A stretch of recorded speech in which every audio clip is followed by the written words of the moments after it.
चला गया। रत्ना जी भी उनके साथ थी। पीछे पार्टी को तुरंत समाप्त कर दिया गया। ध्रुव के मामा ने पुलिस में शिकायत दर्ज करवाई और सुरक्षा की जिम्मेदारी संभाली। जो रिश्तेदार कुछ देर पहले तक तारा की आलोचना कर रहे थे, वही अब उसकी बहादुरी की तारीफ करते नहीं थक रहे थे। अस्पताल में ड्रेसिंग होने के बाद तारा बेड पर बैठी थी। ध्रुव उसके पास कुर्सी पर बैठा था। उसके चेहरे पर चिंता साफ दिखाई दे रही, जिसे देख तारा मुस्कुराकर कहने लगी, आपकी पूरी फैमिली को टेंशन लेने की बीमारी है क्या? माँ भी कितना घबरा गई थी, और अब आप? ध्रुव ने उसकी बात काट दी। तुम्हें क्या जरूरत थी मुझे बचाने की? अगर तुम्हें कुछ हो जाता तो? तारा हल्का सा हंस दी। अरे मुझे तो सिर्फ हाथ पर चोट लगी है, वो आपके पीछे से वार करने वाला था। जो भी था बहुत खतरनाक था। अच्छा हुआ मैंने उसके हाथ का जला हुआ निशान देख लिया। उसी समय रत्ना जी कमरे में आई। उन्होंने सारी बातें सुन ली थी। तारा, ध्रुव, वो आदमी कौन था और तुमने पहले भी उसे देखा था क्या? कुछ पल के लिए कमरे में खामोशी छा। ध्रुव ने धीमे स्वर में कहा, मैं नहीं जानता वो कौन था, शायद कोई बिजनेस राइवल या फिर कोई चोर। रत्ना जी ने गहरी सांस ली और कहा, जो भी हो पुलिस उसका पता लगा ही लेगी, लेकिन आज तुमने जो किया है उसकी जितनी तारीफ की जाए कम है। तारा वो उसके पास आकर बैठ गई और प्यार से उसके सिर पर हाथ फेरने लगी। अब तक सिर्फ सुना था कि पत्नी अपने पति के लिए कुछ भी कर जाती है, लेकिन आज देख भी लिया। मेरा ध्रुव बहुत किस्मत वाला है कि उसे तुम्हारी जैसी लड़की मिली। उनकी बात सुनकर तारा की आंखें नम हो गई। उसे सचमुच माँ का प्यार महसूस हो रहा था। अचानक उसे समीधा जी की याद आई। उसने पूछा, समीधा आंटी कहाँ है? उन्होंने मुझे इस हालत में देखा होगा तो बहुत परेशान हो गई होंगी। और तनीषा की? वो सब घर पर है। रत्ना जी ने कहा, रास्ते भर उनके फोन आते रहे, मैंने उन्हें बता दिया है कि तुम ठीक हो। ध्रुव ने कहा, मैं उन्हें कुछ दिन यहाँ रुकने के लिए कह दूंगा, तुम्हें भी अच्छा लगेगा। तारा ने उदासी से सिर हिलाया। वो नहीं रुक पाएंगी, आश्रम की पूरी जिम्मेदारी उन्हीं पर है। इतनी भागदौड़ में मैं उनसे ठीक से बात भी नहीं कर पाई। चिंता मत करो, रत्ना जी ने कहा, घर जाकर आराम से बात कर लेना। तारा तुरंत बोली, तो फिर चलिए घर चलते हैं। ध्रुव ने उसे घूर कर देखा, तुम्हें इतनी जल्दी किस बात की रहती है? आज रात तुम कहीं नहीं जाओगी, डॉक्टर ने आराम करने को कहा है। रत्ना जी भी उसकी बात से सहमत थी। ध्रुव सही कह रहा है तारा, तुम्हें आराम की जरूरत है। फिर ध्रुव ने अपनी माँ की तरफ देखा और कहा, माँ मैंने ड्राइवर को बुला लिया है, आप घर जाइए, मैं यहाँ रुकता हूँ। लेकिन ध्रुव, प्लीज अब आप भी अपनी बहू की तरह जिद मत कीजिए। आखिरकार रत्ना जी को जाना पड़ा। कुछ देर बाद दवाओं के असर से तारा सो गई। ध्रुव उसकी तरफ देखता रहा। उसके मन में एक ही सवाल घूम रहा था, आखिर इतने कम समय में हमारे बीच ऐसा क्या बन गया है कि हम एक दूसरे की इतनी परवाह करने लगे हैं? ग्रीष्मा के साथ रहते हुए इतना लगाव कभी महसूस नहीं हुआ जितना तुम्हारे साथ हो रहा है तारा। उसने गहरी सांस ली और सोती हुई तारा को देखा। लेकिन ये सही नहीं है, ये शादी हम दोनों की मर्जी के खिलाफ हुई थी। मैं अपनी भावनाओं की वजह से तुम्हें किसी रिश्ते में बांधकर नहीं रख सकता। वो काफी देर सोचता रहा। उसने सोचा कि एक कप कॉफी पी लेने से नींद उड़ जाएगी और वो तारा का ठीक से ख्याल रख पाएगा। धीरे से उठकर वो कमरे से बाहर निकल गया। जब वो अस्पताल के रिसेप्शन पर पहुंचा तो वहाँ कोई मौजूद नहीं था। पूरा काउंटर खाली पड़ा था और वहीं रखा टेलीफोन लगातार बज रहा था। ध्रुव ने चारों तरफ नजर दौड़ाई। अजीब बात है, इतना बड़ा अस्पताल है और नाइट ड्यूटी के लिए रिसेप्शन पर कोई भी नहीं है। उसे लगा शायद कोई इमरजेंसी कॉल हो, इसलिए उसने आगे बढ़कर फोन उठा लिया। हेलो। वो कुछ और कह पाता उससे पहले दूसरी तरफ से एक भारी आवाज सुनाई दी, शादी का तोहफा कैसा लगा ध्रुव सिंघानिया? ध्रुव का दिल जोर से धड़क उठा। उसने तुरंत इधर उधर देखा, लेकिन वहाँ कोई नहीं था। कौन बोल रहा है? उसने सख्त आवाज में पूछा। सामने वाला आदमी हंस पड़ा। अरे इतनी जल्दी भूल गए, अभी कुछ देर पहले ही तो मिले थे। मैं इतनी मेहनत करके तुम्हारी रिसेप्शन पार्टी में आया, तुम्हारे लिए खास तोहफा तैयार किया, लेकिन तुम्हारी नई बीवी कितनी लालची निकली। वो तोहफा तुम्हारे लिए था और वो बीच में आकर छीन कर ले गई। वो पागलों की तरह हंसने लगा। लालची लड़की कहीं की। चुप हो जाओ, मैंने कहा बिल्कुल चुप हो जाओ। ध्रुव गुस्से में चिल्लाया। मैं तो डर गया, ध्रुव सिंघानिया ने मुझे डांट दिया और मैं डर गया। वो बच्चों की तरह बोलने लगा। ध्रुव का गुस्सा और बढ़ गया। इस तरह कायरों की तरह छिपकर वार क्यों कर रहे हो? अगर हिम्मत है तो सामने आकर बात करो। कभी चेहरा ढक लेते हो, कभी पीछे से हमला करते हो। दूसरी तरफ से काफी देर तक कोई आवाज नहीं आई। ध्रुव समझ गया कि उसने पक्का उस आदमी की कमजोरी पर वार किया है। वो सोचने लगा, फिर कौन है ये जो कायर बनने से डरता है?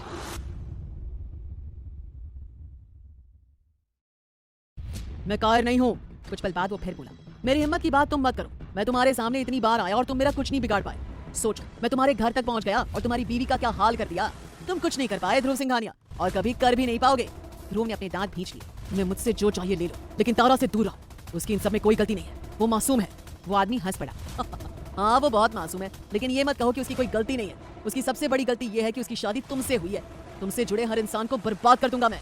वो कुछ पल चुप रहा, फिर बोला, वैसे उस लड़की की दाद देनी पड़ेगी जिससे तुम्हारी शादी होने वाली थी। बहुत समझदार निकली जो तुम्हें छोड़कर भाग गई, लेकिन ये वाली तो बेवकूफ है। सोच रहा हूँ पहले इसी को रास्ते से हटा दूं।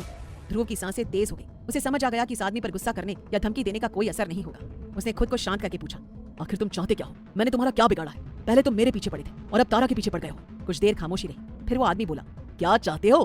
तुम्हें और तुम्हारे परिवार पे दया दिखाऊं मैं? क्यों, मेरे परिवार को बर्बाद करते वक्त तुमने दया दिखाई थी? ध्रुव हैरान रह गया। अगर मैंने तुम्हारे साथ कुछ किया है तो मुझसे बतला लो, तारा को इसमें क्यों घसीट रहे हो? आदमी कुछ सोचने के बाद बोला, बात में दम है। मैं उस मासूम लड़की को क्यों घसीट रहा हूँ? चलो उसे छोड़ देता हूँ, लेकिन वो तभी सुरक्षित रहेगी जब तुमसे दूर हो जाएगी। जब तक वो तुम्हारे साथ रहेगी उसकी जान पर खतरा बना रहेगा। अगर उसे बचाना चाहते हो तो उसे वापस भेज दो। ध्रुव के हाथ कांपने लगे। तारा से अलग होने का ख्याल ही उसे अंदर तक तोड़ रहा था। क्या हुआ ध्रुव सिंघानिया? लगता है मेरी बात ठीक से सुनाई नहीं दी। ध्रुव ने आंखें बंद कर ली। कुछ क्षण बाद उसने भारी आवाज में कहा, ठीक है मैं तारा को वापस भेज दूंगा, लेकिन उसके बाद तुम्हारा उससे कोई लेना देना नहीं होगा, तुम उससे दूर रहोगे। वो आदमी जोर जोर से हंसने लगा। Deal done done done done done. अगले ही पल कॉल कट गई। ध्रुव कुछ देर वहीं खड़ा रहा। उसके कानों में वही शब्द गूंज रहे, तारा को वापस भेज दो। वो भारी कदमों से वापस कमरे में आया। तारा गहरी नींद में सो रही थी। उसके चेहरे पर मासूम सुकून था। उसे देखते ही ध्रुव की आंखें भर आई। ये सब मेरे साथ ही क्यों हो रहा है? उसे धीमे से कहा, पहले ग्रीष्मा का जाना, और अब जब तारा ने मेरे दिल में जगह बना ली है, तब उसका दूर होना। मैंने ऐसी कौन सी गलती की है जिसकी मुझे ये सजा मिल रही है? उसकी आंखों से एक आंसू निकलकर गिर पड़ा। वो कुर्सी खींचकर तारा के पास बैठ गया। उसे पता था कि ये रात शायद फिर कभी उसकी जिंदगी में लौटकर नहीं आएगी। इसी सोच के साथ उसने एक पल के लिए भी आंखें बंद नहीं की। पूरी रात वो चुपचाप तारा को देखता रहा, जैसे अपनी हर धड़कन में उसकी तस्वीर सहेज लेना चाहता। अगली सुबह जब तारा की आंख खुली तो उसने ध्रुव को अपने पास बैठा पाया। पूरी रात जागने की वजह से उसके चेहरे पर थकान साफ दिखाई दे रही थी। लिफ्ट वाले आदमी की बातें अभी भी ध्रुव के दिमाग में घूम रही थी। तारा को देखते ही वो बेचैन हो उठा और नजरें चुराते हुए खड़ा हो गया। अब तुम्हें कुछ चाहिए?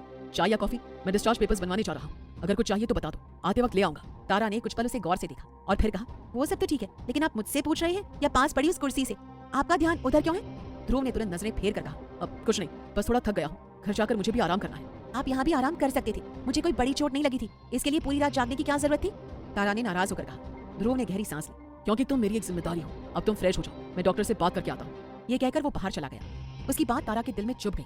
सही कहा, मैं एक जिम्मेदारी ही तो हूँ, एक ऐसी जिम्मेदारी जिसे पहले उसके माँ बाप ने निभाने से इनकार कर दिया और अब आपके गले पड़ गई तो आपको मजबूरी से निभानी पड़ रही है।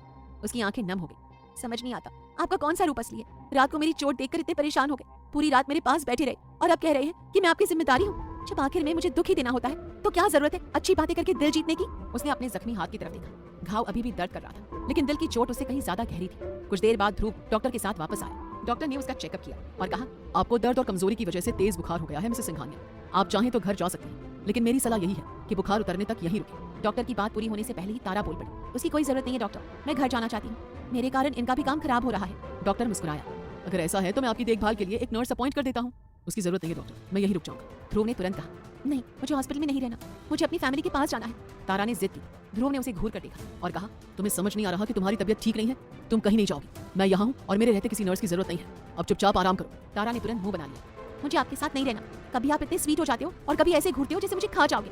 मुझे डर लगता है आपसे। बोलने के बाद उसे एहसास हुआ कि डॉक्टर अभी भी वहीं खड़ा था। डॉक्टर मुस्कुराकर कहने लगे, आप दोनों पहले आपस में बात कर लीजिए, मैं बाहर हूँ। उसके जाते ही ध्रुव ने गुस्से से उसकी तरफ देखा। अच्छा, तो तुम्हें मुझसे डर लगता है और मैंने तुम्हें ऐसे कब देखा जैसे खा जाऊंगा? अजीब लड़की हो तुम भी। अजीब बर्ताव मैं नहीं, आप कर रहे हैं। आपने खुद कहा कि मैं आपकी जिम्मेदारी हूँ। जिम्मेदारियां अक्सर मजबूरी में निभाई जाती है और मुझे किसी की मजबूरी नहीं बनना। मैं अपना ख्याल खुद रख सकती हूँ। गुस्से में बोलते बोलते उसके सिर में तेज दर्द उठा। वो सिर पकड़कर बैठ गई। ध्रुव का सारा गुस्सा पल भर में गायब हो गया और उसे प्यार से कहा, तुम मुझे गलत समझ रही हो तारा, मेरे कहने का वो मतलब बिल्कुल नहीं था। लेकिन तारा ने कोई जवाब नहीं दिया। तभी दरवाजा खुला और समीधा जी, मयंक और तनीषा अंदर आ गए। आप लोग बातें कीजिए, मैं कुछ लेकर आता हूँ, ध्रुव ने कहा और बाहर चला गया। उसके जाते ही समीधा जी ने तारा को गले लगा लिया। तुम्हें तो बहुत तेज बुखार है बच्चे। हाँ, तभी घर नहीं जा पा रही, तारा ने धीमे से कहा। समीधा जी ने उसकी आंखों में झांकते हुए पूछा, तारा, तुम इस शादी से खुश तो हो ना? अगर कोई परेशानी है तो मैं बापूजी से बात करके तुम्हारा तलाक भी करवा सकती हूँ। समीधा आंटी बिल्कुल सही कह रही है, मयंक बोला। हमने कल सब कुछ देखा, ऐसे माहौल में रहकर तुम खुश नहीं रह पाओगी। उनकी बात सुन तारा ने आंखें फेरी। एक तरफ वो ध्रुव की तरफ खींची चली जाती थी और दूसरी ओर ध्रुव का बर्ताव उसे कंफ्यूज कर रहा था। क्या मुझे समीधा आंटी की बात मान लेनी चाहिए? तारा सोचने लगी। मयंक सही कह रहा है, समीधा जी ने भी कहा। ध्रुव तुम्हारा ख्याल रखता है, लेकिन उसका परिवार। तारा ने तुरंत उनकी बात काट ली। वो ध्रुव का परिवार नहीं, उसके रिश्तेदार है। उसका परिवार बहुत अच्छा है और मुझे बहुत प्यार करता है। आपने देखा नहीं माँ कितनी परेशान हो गई थी? तनीषा मुस्कुरा दी। मुझे तो ये दोनों बेस्ट कपल लगते हो। पता नहीं आप लोग इन्हें अलग क्यों करना चाहते हैं? समीधा जी ने प्यार से उसके सिर पर हाथ फेरा। ठीक है, जैसा तुम्हें सही लगे, लेकिन ये कभी मत सोचना कि तुम अकेली हो, हम हमेशा तुम्हारे साथ हैं। तारा मुस्कुरा दी। उसी समय ध्रुव कॉफी लेकर वापस आया। मयंक अब भी उसे तिरछी नजरों से देख रहा था। मुझे लगा आप लोग गप्पे मार रहे हो, लेकिन यहाँ तो काफी सीरियस माहौल है, ध्रुव ने कहा। समीधा जी तुरंत बोली, ऐसी कोई बात नहीं, हमारी तारा को पहली बार इतने बड़े हॉस्पिटल में देखा है, इसलिए सब परेशान हो गए। मैं कोई बहुत बीमार नहीं हूँ आंटी, हल्का सा बुखार है जो नॉर्मल दवा से भी ठीक हो सकता है। लेकिन वो बोलते बोलते रुक गई। मन ही मन उसने सोचा, लेकिन इन बड़े लोगों के बड़े हॉस्पिटल और उनके बड़े बड़े बिल, एक छींक भी नहीं आई और उठाकर यहाँ लाकर पटक दिया। उसके चेहरे के भाव देखकर सब हल्का सा मुस्कुरा दिया। कॉफी देते हुए ध्रुव उसके पास झुका और धीमी आवाज में बोला, तुम फिर से पैसों के बारे में सोचने लगी है ना? ध्रुव की बात सुनकर तारा की आंखें हैरानी से बड़ी हो गई। वो उसे ऐसे देख रही थी जैसे उसने उसके मन की बात पढ़ ली हो। ऐसे मत देखो तारा, मुझे अच्छे से पता है तुम्हारे दिमाग में क्या चल रहा है। इतने दिनों में तुम्हें थोड़ा बहुत तो समझ ही गया हूँ। तुम हॉस्पिटल के बिल के बारे में सोच रही हो, है ना? यही कि इतनी सी बीमारी के लिए लोग इतने बड़े हॉस्पिटल में आकर इतने पैसे कैसे खर्च कर देते हैं। ध्रुव ने धीमी आवाज में कहा ताकि उसकी बात सिर्फ तारा तक पहुंचे। तारा अभी भी चुप थी। उसे यकीन ही नहीं हो रहा था कि ध्रुव उसके मन की बात इतनी आसानी से समझ गया। उन्हें आपस में धीरे धीरे बात करते देख तनीषा मुस्कुरा उठी। लगता है हम गलत वक्त पर आ गए हैं। लव बर्ड्स अपनी दुनिया में खोए हुए हैं और हमने इन्हें डिस्टर्ब कर दिया। तनीषा की बात सुनकर मयंक का चेहरा उतर गया। शट अप तनीषा, हर वक्त मजाक अच्छा नहीं लगता, मयंक ने खींचते हुए कहा। अरे तुम लोग फिर से शुरू हो गए, कम से कम जगह और माहौल तो देख लिया करो। समिता जी ने उन्हें प्यार से डांटा। कुछ देर बाद ध्रुव बोला, आप लोग बातें कीजिए, मैं डॉक्टर से मिलकर आता हूँ। वो कमरे से बाहर निकला ही था कि मयंक ने कहा, मैं भी तुम्हारे साथ चलता हूँ। दोनों चुपचाप डॉक्टर के कैबिन की ओर बढ़ने लगे। कुछ कदम चलने के बाद मयंक ने अचानक पूछा, क्या मैं जान सकता हूँ मिस्टर सिंघानिया, आप तारा के साथ क्यों हैं? ध्रुव वहीं रुक गया।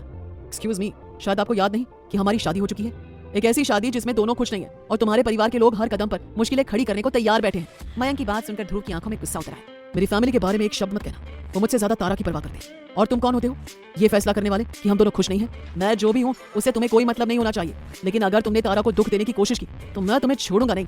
ध्रुव हल्का सा मुस्कुराया। अगर आगे से तुम तारा के आसपास दिखे तो छोड़ूंगा मैं भी तुम्हें नहीं। तुम मुझे धमकी दे रहे हो? मयंक ने आगे आते हुए पूछा। नहीं, सिर्फ एक सच बता रहा हूँ। और हाँ, तुम्हारी दोस्ती भी मुझे साफ दिखाई देती है। मैं बच्चा नहीं हूँ मयंक। तारा शायद नहीं समझ पाई, लेकिन तुम्हें देखते ही मैं समझ गया था कि तुम उसे पसंद करते हो। ध्रुव ने उसे घूरते हुए कहा। मयंक ने उसकी आंखों में देखते हुए पूछा, अगर सब पता है तो उसे छोड़ क्यों नहीं देते? तुमसे बेहतर मैं उसका ख्याल रख सकता हूँ। मैं उसके लिए एक बेहतर लाइफ पार्टनर साबित हो सकता हूँ। ये सुनकर ध्रुव कुछ पल के लिए चुप हो गया। कल रात की फोन कॉल उसके दिमाग में फिर से गूंज उठी। तुम सच में तारा से प्यार करते हो? हाँ, जब से होश संभाला है तब से। मैं तुम्हारी तरह अमीर नहीं हूँ, लेकिन उसे कभी किसी चीज की कमी नहीं होने दूंगा। ध्रुव ने गहरी सांस ली। ठीक है, मुझे थोड़ा वक्त दो और फिलहाल इस बारे में किसी से कुछ मत कहना। मयंक उसे अविश्वास से देखने लगा। अभी कुछ देर पहले तो बड़े दावे कर रहे थे कि मेरी पत्नी से दूर रहो, मैं उसका ख्याल रखूंगा, और अब अचानक। मैंने कहा ना, तारा की फिक्र तुमसे ज्यादा मुझे है। कल जो हुआ उसके बाद मैं नहीं चाहता कि उसके साथ फिर कुछ गलत हो। यूं समझ लो कि उसकी भलाई मेरे साथ रहने में नहीं, बल्कि मुझसे दूर जाने में है। इतना कहकर ध्रुव डॉक्टर के कैबिन की ओर बढ़ गया। मयंक वहीं खड़ा रह गया। उसके चेहरे पर धीरे धीरे मुस्कान आ गई। जो भी हो, अगर मेरी तारा मुझे वापस मिल जाए तो मेरे लिए वही काफी है। वो तुम्हारे जैसे रूड और एरोगेंट इंसान के लिए नहीं बनी। कुछ देर बाद तारा के डिस्चार्ज पेपर तैयार हो गए। उसकी देखभाल के लिए ध्रुव ने एक नर्स भी साथ रख ली और सभी घर के लिए निकल पड़े। समिधा जी, तनीषा और मयंक अहमदाबाद वापस जा चुके थे। जब तारा सिंघानिया मेंशन पहुंची तब तक ज्यादातर मेहमान जा चुके थे। घर में अब सिर्फ परिवार के कुछ सदस्य ही मौजूद थे। घर पहुंचते ही रत्ना जी ने सबसे पहले उसकी नजर उतारी। अब ज्यादा बातें नहीं, सीधा ऊपर जाकर आराम करो। तारा मुस्कुराते हुए अपने कमरे की ओर चली गई। एकता जी वहीं खड़ी सब कुछ देख रही थी। उनकी आंखों में एक अजीब सी चमक थी। बहुत अच्छे से सबका दिल जीत लिया तुमने तारा। कहीं ऐसा तो नहीं कि उस आदमी को तुमने ही भेजा हो ताकि सबकी नजरों में महान बन सको? उन्होंने मन ही मन सोचा। फिर वो रत्ना जी की ओर मुड़ी। मैं तारा से मिलना चाहती हूँ। रत्ना जी तुरंत सतर्क हो गई और कहने लगी, मैं तुम्हें उससे मिलने की इजाजत नहीं दूंगी। तुम उसे पसंद नहीं करती, वो पहले से ही बीमार है। फिर उसे क्या कहना चाहती हो? एकता ने मासूम बनते हुए कहा, मैं उससे माफी मांगना चाहती हूँ। उसने हमारी ध्रुव की जान बचाई है, उसके लिए एक धन्यवाद तो बनता है। रत्ना जी कुछ पल उन्हें देखती रही, फिर आखिरकार मान गई। ठीक है, लेकिन कोई ऐसी बात मत करना जिससे उसका दिल दुखे। एकता ने हल्की मुस्कान के साथ सिर हिला दिया। वो धीरे धीरे सीढ़ियां चढ़कर तारा के कमरे की ओर बढ़ गई। कमरे में पहुंचकर उन्होंने नर्स को बाहर भेज दिया। उस समय ध्रुव किसी काम से बाहर गया हुआ था और शायद यही वो मौका था जिसका एकता को इंतजार था। तारा को अस्पताल से घर छोड़ने के बाद भी ध्रुव का मन बिल्कुल शांत नहीं था। वो सीधे अपने ऑफिस आ गया। एक तरफ तारा की चोट उसे परेशान कर रही थी, तो दूसरी तरफ वो रहस्यमयी आदमी उसके लिए सरदर्द बन चुका था। वो अपनी कुर्सी पर बैठा गहरी सोच में डूब गया। मैं मयंक को तारा के लिए हाँ कैसे कह सकता हूँ, वो भी बिना तारा से पूछे? उसे खुद बताया था कि तनीषा मयंक को पसंद करती। ऐसे में मुझे ऐसा कोई फैसला नहीं लेना चाहिए था, लेकिन वो आदमी वो अब हद पार कर रहा है। उसने मेरी फैमिली को नुकसान पहुंचाने की कोशिश की। अब मुझे कुछ करना ही होगा। ध्रुव अपनी आंखें बंद करके उस आदमी के बारे में सोचने लगा। काफी देर तक दिमाग पर जोर डालने के बाद भी उसे ऐसा कोई इंसान याद नहीं आया जिसकी जिंदगी उसकी वजह से बर्बाद हुई। मैंने हमेशा अपने कर्मचारियों को परिवार की तरह माना है, उनकी जरूरतों का ध्यान रखा। फिर वो आदमी कैसे कह सकता है कि मैंने उसके परिवार को बर्बाद कर दिया? उसने कहा कि उसके घर वालों ने उसकी आंखों के सामने दम तोड़ दिया, और तारा ने बताया था कि उसके शरीर पर जलने के निशान भी हैं। क्या मेरे काम संभालने से पहले कोई हादसा हुआ था? वो किसी नतीजे पर नहीं पहुंच पा रहा था। हो सकता है पापा के समय या दादाजी के समय कुछ हुआ हो। इन सब का जवाब सिर्फ एक इंसान दे सकता है। ये सोचकर उसने तुरंत फोन उठाया। हेलो जैन अंकल, क्या आप मेरे कैबिन में आ सकते हैं? मुझे आपसे कुछ जरूरी बात करनी है। दूसरी तरफ से हामी भरते ही ध्रुव ने फोन रख दिया। कुछ ही देर में मिस्टर जैन उसके सामने बैठे थे। लगभग 70 वर्ष के जैन साहब कई दशकों से सिंघानिया कंपनी के साथ जुड़े हुए थे। उन्हें देखते ही ध्रुव आदर से खड़ा हो गया। आइए अंकल बैठिए। जैन साहब ने उसके चेहरे को गौर से देखा। क्या बात है बेटा, तुम बहुत परेशान लग रहे हो। ध्रुव ने गहरी सांस ली। परेशान हूँ, और मेरी परेशानी का जवाब शायद सिर्फ आपके पास है। आपने कंपनी का हर अच्छा और बुरा दौर देखा है। जैन साहब हल्का मुस्कुराए। सही कहा, तुम्हारे दादाजी मेरे बड़े भाई जैसे थे। उन्होंने ही मुझे इस काम पर रखा था। किस्मत देखो, भाई साहब और अरविंद दोनों इस दुनिया में नहीं रहे, और मैं आज भी यहाँ हूँ। ये कहते हुए उनकी आंखें नम हो गई। ध्रुव की आंखों में सम्मान झलकाया। आप हैं तभी कभी किसी बड़े की कमी महसूस नहीं होती। जो बातें पापा मुझे नहीं सिखा पाए वो आपने सिखाई। जैन साहब मुस्कुरा दिए और पूछा, अब बताओ बात क्या है? ध्रुव गंभीर होकर कहने लगा, एक आदमी बार बार कह रहा है कि हमारी वजह से उसका परिवार बर्बाद हो गया। उसके घर वालों ने उसकी आंखों के सामने दम तोड़ दिया। जैन साहब के चेहरे पर दुख के भाव आ गए। ये तो बहुत बुरा हुआ। हाँ, लेकिन मैं समझ नहीं पा रहा कि उसकी जिंदगी से हमारा क्या संबंध है। उसके शरीर पर जलने के निशान है। इससे लगता है कि वो किसी आग की घटना का शिकार हुआ है। क्या कंपनी में कभी कोई बड़ा फायर एक्सीडेंट हुआ था? जैन साहब सोच में पड़ गए। ध्रुव ने कहा, याद कीजिए अंकल, कहीं हमारी किसी गलती से आग लगी हो और लोगों की जान गई हो। कुछ पल बाद उनके चेहरे पर याद आने के भाव उभरे। जयपुर में तो ऐसा कुछ नहीं हुआ, लेकिन जोधपुर की फैक्ट्री में एक हादसा जरूर हुआ था। हालांकि उसमें हमारी कोई गलती नहीं थी। ध्रुव का दिल तेजी से धड़कने लगा। सच? कब की बात है? तुम्हारे पापा के गुजरने के कुछ समय बाद। तब कंपनी की जिम्मेदारी रत्ना बहू और भाभी जी संभाल रही थी। ध्रुव चौंक गया। क्या माँ और दादी की किसी गलती से ऐसा हुआ? नहीं बेटा, वहाँ कुछ मजदूर सोना चोरी कर रहे थे। जांच में उनके नाम सामने आए। शायद पकड़े जाने के डर से उन्होंने खुद फैक्ट्री में आग लगा दी। ध्रुव स्तब्ध रह गया। क्या उस हादसे में किसी की मौत हुई थी? जैन साहब ने सिर हिलाया। हाँ, रेस्क्यू टीम ने कई लोगों को बचा लिया था, लेकिन 1-2 मजदूरों के पूरे परिवार आग में जलकर मर गए थे। ध्रुव की आंखों में समझ की चमक उभरी। तो वो आदमी उन्हीं में से एक होगा। उसने अपने परिवार को अपनी आंखों के सामने खोया होगा, तभी वो खुद को बर्बाद हुआ मानता है। लेकिन इसमें हमारी क्या गलती थी? जैन साहब ने धीमी आवाज में कहा। कुछ लोग दुख में अपना मानसिक संतुलन खो बैठते हैं, उन्हें समझाना आसान नहीं होता। ध्रुव कुछ देर चुप रहा, फिर बोला, क्या मुझे उस हादसे से जुड़ी सारी जानकारी मिल सकती है? बिल्कुल, मैं जोधपुर से रिकॉर्ड और वहाँ काम करने वाले मजदूरों की सूची मंगवा देता हूँ। ध्रुव ने उनका धन्यवाद किया। जैन साहब के जाते ही वो सोच में डूब गया। कम से कम अब मुझे उस आदमी के बारे में कुछ तो पता चला। शायद मैं उसे समझा पाऊं कि जो हुआ उसमें मेरे परिवार की कोई गलती नहीं थी। वो अभी इसी सोच में था कि उसके कैबिन का लैंडलाइन बज उठा। उसने फोन उठाया तो दूसरी तरफ वही भारी आवाज गूंजी। लगता है काफी बेफिक्र होकर बैठे हो ध्रुव सिंघानिया। याद है ना मैंने क्या कहा था? अपनी पत्नी को खुद से दूर भेज दो। ध्रुव की आंखें सिकुड़ गई। उसने धीमी लेकिन सख्त आवाज में कहा, अब मुझे सब समझ आ रहा है। तुम ये सब क्यों कर रहे हो और तुम कौन हो, इसका भी मुझे पता चल गया है। ध्रुव की बात सुनकर एक पल के लिए वो आदमी चौंक गया। कुछ क्षणों की खामोशी के बाद वो हंस पड़ा। ये तो अच्छी बात है कि तुम्हें अपने काले कारनामे याद आ गए। अब तक ये पजल खेलते हुए मेरे सिर में दर्द होने लगा था। चलो, अब जो भी होगा खुलेआम होगा। जिस मौत का नंगा नाच उस दिन हुआ था वो एक बार फिर दोहराया जाएगा ध्रुव सिंघानिया। बस फर्क इतना होगा कि उस दिन आग में कुछ गरीब मजदूर फंसे थे और इस बार तुम्हारा परिवार होगा। ये क्या बकवास कर रहे हो तुम? ध्रुव गुस्से में चिल्लाया। मैंने तुम्हारे बारे में सब पता लगा लिया है। उस दिन जो हुआ था उसमें सिंघानिया एम्पायर की कोई गलती नहीं थी। तो किसकी गलती थी? हाँ, वो आदमी तैश में बोला, तुम्हारे परिवार और उन मजदूरों की जो काम के साथ चोरी भी कर रहे थे। जब उनकी चोरी पकड़ी गई तो खुद को बचाने के लिए उन्होंने फैक्ट्री में आग लगा दी। अपनी बकवास बंद कर ध्रुव सिंघानिया। वो आदमी चीखा। चुपचाप वही कर जो मैंने कहा है। अगर तूने उस लड़की को खुद से दूर नहीं किया तो अच्छा नहीं होगा। 2 दिन के अंदर तुम्हारी आंखों के सामने उसकी जान ले लूंगा। अपनी बात कहकर उसने फोन काट दिया। ध्रुव का गुस्सा भी चरम पर पहुंच चुका था। उसने टेलीफोन उठाकर टेबल पर पटक दिया। कोई इतना बेगैरत कैसे हो सकता है? इसे सब पता है कि उसका परिवार गलत था, फिर भी हमसे बदला लेना चाहता है। एक बार इसका नाम और पता चल जाए फिर मैं इसे छोड़ने वाला नहीं। तभी उसे उस आदमी की धमकी याद आई। उसे तुरंत अपने वकील मिस्टर शर्मा को फोन लगाया। जी कहिए सर। मिस्टर मेहता ने कोई परेशानी तो नहीं खड़ी की? नहीं मिस्टर शर्मा, मैंने आपको ये बताने के लिए फोन किया है कि आप तारा और मेरे मैरिज कैंसिलेशन की प्रक्रिया शुरू कर दीजिए। ध्रुव की भारी आवाज उसके दुख को दिखा रही थी। कुछ पल के लिए दूसरी तरफ खामोशी छा गई। उसके लॉयर ने चुप्पी तोड़ते हुए कहा, लेकिन आपने तो मना किया था। कल ही तो आपकी रिसेप्शन पार्टी थी और आज ये फैसला? ध्रुव ने भारी आवाज में कहा, बस ऐसे ही। आपकी बातों पर मैंने काफी सोच विचार किया और यही समझ आया कि कभी न कभी हमें अलग होना ही है। आप ये बताइए कि इस प्रक्रिया में कितना समय लगेगा? मैं अभी पेपर्स तैयार करके आपको फैक्स कर देता हूँ। आप और आपकी पत्नी उस पर साइन कर दीजिए, फिर हम उसे कोर्ट में जमा कर देंगे। तारीख मिलने पर आप दोनों को अपने गवाहों के साथ उपस्थित होना होगा। 1-2 दिन में आपकी शादी कानूनी रूप से रद्द हो जाएगी। ध्रुव ने आंखें बंद कर। उसके लिए ये फैसला आसान नहीं था। ठीक है, जितनी जल्दी हो सके पेपर्स तैयार कर दीजिए। फोन रखने के बाद उसने गहरी सांस ली और घर के लिए निकल पड़ा। दूसरी तरफ एकता ने रत्ना जी को अपनी बातों में उलझाकर तारा के कमरे का रुख किया। तारा बिस्तर पर आराम कर रही। एकता को देखकर वो उठकर बैठ गई। अब कैसी तबीयत है तुम्हारी? एकता ने उसके पास बैठते हुए पूछा। जी मैं ठीक हूँ, बस मामूली सी चोट है, 1-2 दिन में ठीक हो जाएगी। तारा ने धीरे से कहा तो एकता मुस्कुराई। हाँ सही कहा तुमने, मामूली सी चोट है, लेकिन इस मामूली चोट ने तुम्हें फर्श से अर्श तक पहुँचा दिया। तारा हैरान होकर उसे देखने लगी। ये आप क्या कह रही है? वही जो तुम सुन रही हो। सच बताना, वो हमला तुमने ही प्लान किया था ना? तारा की भौहें सिकुड़ गई, पर एकता रुकी नहीं। कहाँ रिसेप्शन में लोग तुम्हारी बातें बना रहे थे और कहाँ इस छोटी सी चोट ने तुम्हें सबका पसंदीदा बना दिया।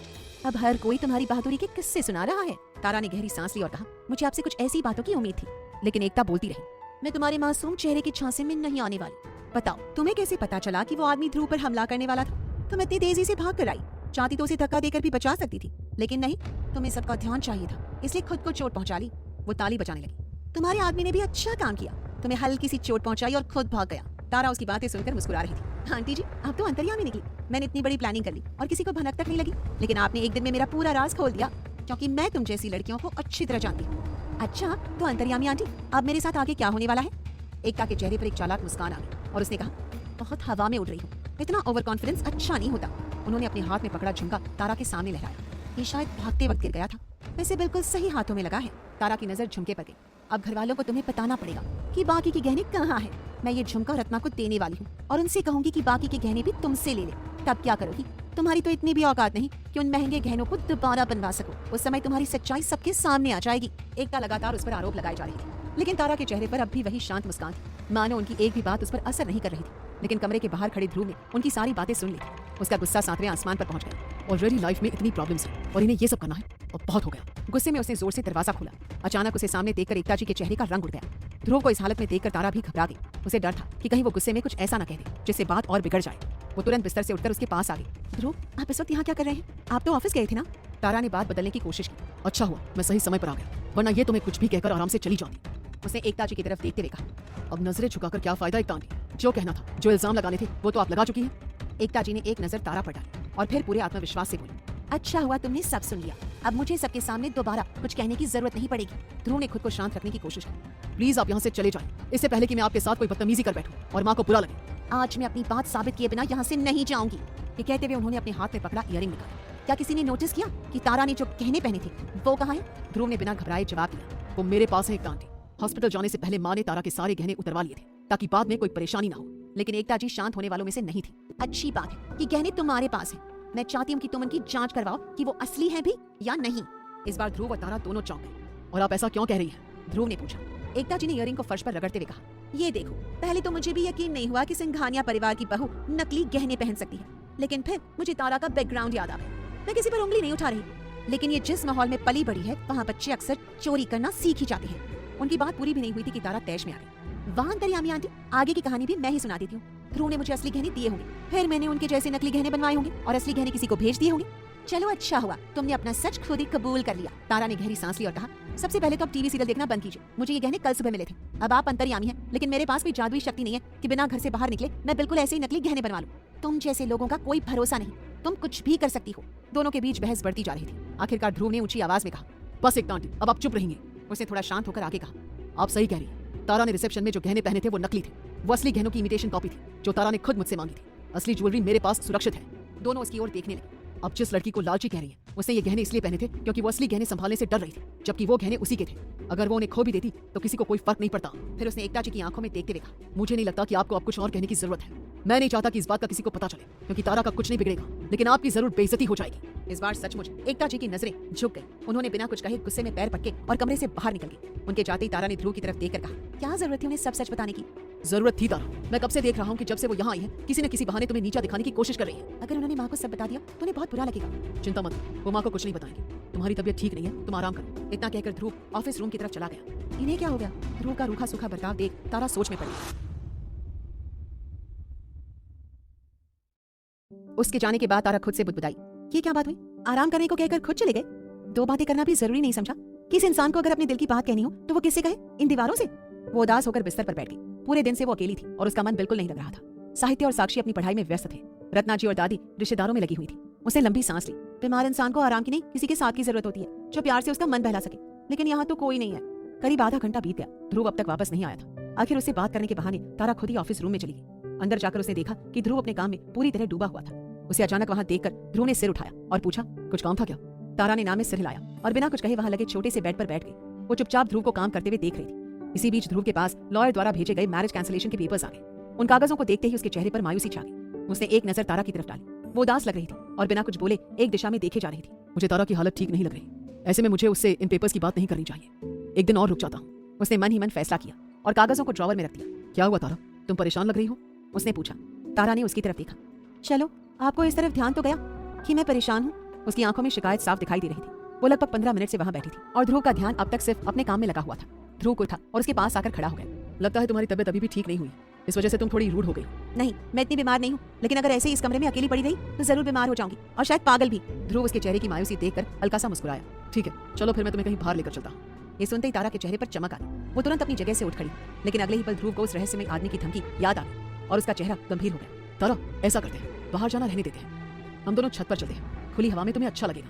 तारा का चेहरा तुरंत उतर गया और उसने कहा, आपकी प्रॉब्लम क्या है ध्रुव? मुझे इस कमरे में नहीं रहना, मेरा दम घुट रहा है, मुझे कुछ देर के लिए इस घर से बाहर निकलना है। मैं तुम्हें बाहर नहीं जाने दे सकता, खासकर तब जब वो आदमी अभी भी बाहर खुला घूम रहा है जिसने तुम पर हमला किया था। तारा ने गहरी सांस ली। हम कब तक उससे डर कर रहेंगे? आप भी तो बाहर गए थे, कब तक इस बंद कमरे में बैठकर काम संभालते रहेंगे? माँ और दादी तो ज्यादातर घर पर रहती है, लेकिन साहित्य और साक्षी कल को उन्हें पढ़ाई के लिए बाहर जाना पड़ेगा, तब आप क्या करेंगे? उसकी बात सुनकर ध्रुव सोच में पड़ गया। तुम सही कह रही हो, मैंने डब्बू और चिंटू के बारे में तो सोचा ही नहीं। वो अचानक गंभीर होकर दरवाजे की तरफ बढ़ गया। तारा उसके इस जरूरत से ज्यादा ख्याल रखने वाले व्यवहार से परेशान हो चुकी थी। वो हमेशा खुलकर अपनी मर्जी से पली बड़ी थी, जबकि अब ध्रुव उसके खाने से लेकर बाहर जाने तक हर चीज का जरूरत से ज्यादा ध्यान रखने लगा था। ध्रुव, कहाँ जा रहे हो? मेरी बात तो सुनो। वो उसके पीछे जाने लगी। दरवाजे पर पहुंचकर ध्रुव मुड़ा और कहने लगा, कमरे से बाहर मत निकलना, तुम्हारी तबीयत ठीक नहीं है, तुम्हें आराम की जरूरत है तारा। इतना कहकर वो बाहर चला गया। उसके जाते ही तारा गुस्से से बड़बड़ाने लगी। मैं बीमार हूँ या नहीं, लेकिन ये बार बार बोलकर आप मुझे जरूर बीमार कर देंगे। पागल इंसान, समझ नहीं आता ग्रीष्मा यहाँ से भागकर गलत गई या सही? ग्रीष्मा का नाम आते ही उसे अचानक कुछ याद आया। मैंने उसके बॉयफ्रेंड को फॉलो रिक्वेस्ट और मैसेज भेजा था, हो सकता है उसका जवाब आ गया हो। वो तुरंत अपना लैपटॉप लेकर बैठ गई और उस लड़के की प्रोफाइल खोलने लगी। अगले ही पल उसकी आंखें फैल गई। हे भगवान, उसने तो अपनी आईडी ही बंद कर दी। इसका मतलब वो मुझे जानता है, तभी मेरे मैसेज करते ही उसने अकाउंट डिलीट कर दिया। लेकिन अगर उनका ब्रेकअप हो गया था तो ग्रीष्मा को उसे मेरे बारे में बताने का मौका कब मिला? सोचते हुए उसने तुरंत ग्रीष्मा की प्रोफाइल खोली। उसका अकाउंट अब भी एक्टिव था, लेकिन सारी तस्वीरें और पोस्ट डिलीट की जा चुकी थी। इसका मतलब वो चालाक लोमड़ी जहाँ भी है सही सलामत है और अच्छी हालत में भी, तभी तो उसने सब कुछ डिलीट कर दिया। उसे ज्यादा कुछ पता नहीं चल पाया। लेकिन एक बात अब साफ थी, ग्रीष्मा अपनी मर्जी से शादी छोड़कर गई थी। दूसरी तरफ ध्रुव नीचे हॉल में पहुंचा तो उसने देखा कि एक आंटी विदा लेने की तैयारी कर रही थी। रत्ना जी उन्हें गले लगाकर भावुक हो रही थी। मैंने तो सोचा था कि हम दोनों सहेलियां कई दिन साथ रहेंगे और खूब बातें करेंगे। अचानक जाने का फैसला क्यों कर लिया एकता? बस ऐसे ही, ईशा का फोन आया था, उसे मेरी जरूरत है इसलिए जाना पड़ेगा। हमारा क्या है, हम फिर कभी मिल लेंगे। एकता ने मुस्कुराकर बहाना बना दिया। गायत्री देवी से मिलकर और सबको अलविदा कहकर वो वहां से चली गई। उनके जाते ही ध्रुव ने राहत की सांस ली। थैंक गॉड उन्होंने माँ और दादी को इमीडिएट ज्वेलरी वाली बात नहीं बताई। अच्छा हुआ जो चली गई, वरना कोई न कोई नई मुसीबत खड़ी करती रहती। वो सीधे साक्षी और साहित्य के कमरे की तरफ बढ़ गए। दोनों वहां बैठकर कॉलेज के एडमिशन फॉर्म भर रहे थे। उसे देखते ही साक्षी बोली, अच्छा हुआ भैया आप आ गए, हम लोग आपके पास आने ही वाले थे। बताइए ना, हमें कौन से सब्जेक्ट लेने चाहिए? साहित्य भी तुरंत बोल पड़ा, हाँ भाई, साक्षी तो फिर भी इंटेलिजेंट है, ये कुछ भी कर लेगी, लेकिन मेरे बारे में सोच समझ कर बताना। उम्र में बड़ा होने के बावजूद हम दोनों एक ही क्लास में हैं। दोनों की बातें सुनकर ध्रुव फिर से सोच में पड़ गया। वो उनकी पढ़ाई नहीं रुकवा सकता था, लेकिन उनकी सुरक्षा भी उसके लिए उतनी ही जरूरी थी। क्या हुआ भाई, आपने जवाब नहीं दिया? साहित्य ने पूछा। साक्षी हंस पड़ी, पागल, तो इतना डम्ब है कि भाई को भी तेरे लिए सब्जेक्ट सोचने में टाइम लग रहा है। साहित्य ने मुंह बनाकर उसे घूरा। कुछ पल की चुप्पी के बाद ध्रुव ने गहरी सांस ली और कहा, तुम दोनों कॉलेज नहीं जाओगे। दोनों हैरानी से उसकी तरफ देखने लगे। अगले ही पल उसने साक्षी के हाथ से एडमिशन फॉर्म लिया और उसे फाड़कर फेंक दिया। फिर बिना कुछ कहे वहां से चला गया। कमरे में सिर्फ खामोशी रह गई। साक्षी और साहित्य एक दूसरे को अविश्वास से देख रहे थे। उन्हें समझ ही नहीं आ रहा था कि अचानक ध्रुव को क्या हो गया था। उसके जाते ही साक्षी ने घबराकर कहा, साहित्य मुझे डर लग रहा है, कहीं मेरा नाइटमेयर सच न हो जाए। साहित्य ने भी चिंता भरे स्वर में कहा, मुझे भी यही डर लग रहा है, कहीं भैया मुझे बिजनेस में शामिल करने के बारे में तो नहीं सोच रहे, और कहीं रिश्तेदारों की बातों में आकर मेरी शादी के बारे में। नहीं नहीं, दोनों एक साथ चिल्ला पड़े। कुछ पल बाद साक्षी बोली, मुझे तो अब भैया के सामने जाने से भी डर लग रहा है, क्यों ना हम तारा भाभी से इस बारे में बात करें? लेकिन अगर हम भाभी से बात करने गए तो ध्रुव भैया भी वहीं होंगे। साहित्य ने डरते हुए कहा, तो क्या हुआ, हमें भैया से डर लगता है, तारा भाभी को नहीं। अब वही हमारी मदद कर सकती हैं। हम अपनी प्रॉब्लम्स उनके सामने रखेंगे, फिर वो भैया को डांट कर समझा देंगी। साक्षी हिम्मत से तारा के कमरे की तरफ बढ़ने लगी। तभी साहित्य ने उसे रोका। क्या अभी इस वक्त उनके कमरे में जाना ठीक रहेगा? रात भी हो गई है, भाभी की तबीयत भी ठीक नहीं है, और ऊपर से दोनों की नई नई शादी हुई है। दोनों अभी इसी उलझन में थे कि रत्ना जी ने साक्षी को आवाज दी। साहित्य भी उसके पीछे पीछे चला गया। साक्षी, ऐसा कर, अपने भाई और भाभी के लिए खाना ऊपर ले जा। तारा को बोलना कि समय पर दवा ले ले, और किसी चीज की जरूरत हो तो बता दे। रत्ना जी ने प्लेट उसके हाथ में थमाते हुए कहा। साहित्य तुरंत बोला, साक्षी अकेले नहीं जा पाएगी, लाइए माँ, मैं भी कुछ पकड़ लेता हूँ, इसकी मदद कर दूंगा। रत्ना जी मुस्कुरा दी, तुम दोनों भाई बहन कितना भी लड़ लो, लेकिन एक दूसरे की मदद के लिए हमेशा तैयार रहते हो। उनके जाते ही साहित्य फुसफुसाया, यही सही मौका है, अब हम आराम से भाभी से बात कर सकते हैं। साक्षी ने हामी भर दी। कुछ देर बाद दोनों खाना लेकर ध्रुव और तारा के कमरे के सामने पहुंचे। साक्षी ने दरवाजा खटखटाया, भाभी हम आपके लिए खाना लेकर आए हैं। अंदर से तारा की आवाज आई, मुझे भूख नहीं है साक्षी। उसके स्वर में नाराजगी साफ झलक रही थी। साहित्य चिंतित होकर बोला, क्या हुआ भाभी, आपकी तबीयत तो ठीक है ना? अगर जरूरत हो तो मैं नर्स को वापस बुला देता हूँ। इतने में दरवाजा खुला और सामने ध्रुव खड़ा था। लाओ खाना मुझे दे दो। उसने वहीं से दोनों के हाथ से ट्रे ले ली और उन्हें अंदर आने का मौका नहीं दिया। साहित्य ने गर्दन बढ़ाकर अंदर झांकने की कोशिश की। ध्रुव ने उसे देखते ही पूछा, कुछ चाहिए तुम दोनों को? वो माँ ने कहा था कि भाभी को देख कर आना, उनकी तबीयत ठीक है ना? अगर किसी चीज की जरूरत हो तो बता दीजिएगा, किसी चीज की जरूरत होगी तो मैं यहाँ। अब तुम दोनों नीचे जाओ। वो दरवाजा बंद करने ही वाला था कि साक्षी ने उसे हल्का सा धक्का देकर दरवाजा खोल दिया और अंदर चली गई। साहित्य भी उसके पीछे पीछे घुस गया। ध्रुव दोनों को हैरानी से देखने लगा। साक्षी तुरंत तारा के पास पहुंचकर पूछने लगी, भाभी आपकी तबीयत ठीक है ना? आपने खाना खाने से मना क्यों कर दिया? अभी तक तो मुझे कुछ नहीं हुआ, लेकिन इस इंसान के साथ रही तो जरूर पागल हो जाऊंगी। तारा ने मुंह बनाते हुए ध्रुव की तरफ इशारा किया। वैसे कह तो आप सही रही हैं, लेकिन ऐसा क्यों बोल रही हैं? साहित्य ने उत्सुकता से पूछा। दब्बू, चिंटू, बहुत हो गई तुम दोनों की बातें, अब नीचे जाओ। ध्रुव ने उन्हें डांटा, लेकिन तारा बीच में ही बोल पड़ी, हाँ, अब इनको भी कमरे से निकाल दीजिए। आप चाहते ही नहीं कि मैं 2 मिनट किसी से बात कर सकूं। खुद तो पूरे दिन ऑफिस में बैठे रहते हैं, कभी सोचा है कि बिना काम किए इंसान कितना बोर हो जाता है? वो गुस्से में फट पड़ी। साहित्य और साक्षी ने हैरानी से दोनों की तरफ देखा। ये उनके लिए सही मौका था। साक्षी तुरंत बोली, भाभी मैं आपकी तकलीफ समझ सकती हूँ। आपको जब भी अकेलापन महसूस हो आप मेरे पास आ जाइए या मुझे अपने कमरे में बुला लीजिए। मैं 24 घंटे आपके लिए हाजिर हूँ। साहित्य भी पीछे नहीं रहा। सिर्फ साक्षी नहीं, मैं भी अब घर पर ही रहने वाला हूँ। अगर कभी साक्षी व्यस्त हो तो मुझे याद कर लीजिएगा। आपका ये देवर घुटनों के बल चलता हुआ आपके पास आ जाएगा। दोनों अपनी तरफ से पूरा नाटक कर रहे थे। उनकी बातें सुनकर ध्रुव और तारा ने एक दूसरे की तरफ देखा। दोनों को समझ नहीं आ रहा था कि आखिर मामला क्या है। तारा ने हंसते हुए कहा, सिर्फ तुम्हारे भैया ही नहीं, तुम दोनों भी कम नौटंकी नहीं हो। पहले ये बताओ कि तुम दोनों घर पर क्यों रहोगे? मैंने तो सुना था कि तुम कॉलेज में एडमिशन लेने वाले थे। साहित्य का चेहरा उतर गया। अब ऐसा नहीं हो पाएगा भाभी, हम दोनों घर पर ही रहेंगे। साक्षी ने दुखी होकर सारी बात बता दी। भैया ने हमारे एडमिशन फॉर्म फाड़ दिए और कहा कि कोई कॉलेज नहीं जाएगा। तारा ने तुरंत गुस्से में ध्रुव की तरफ देखा।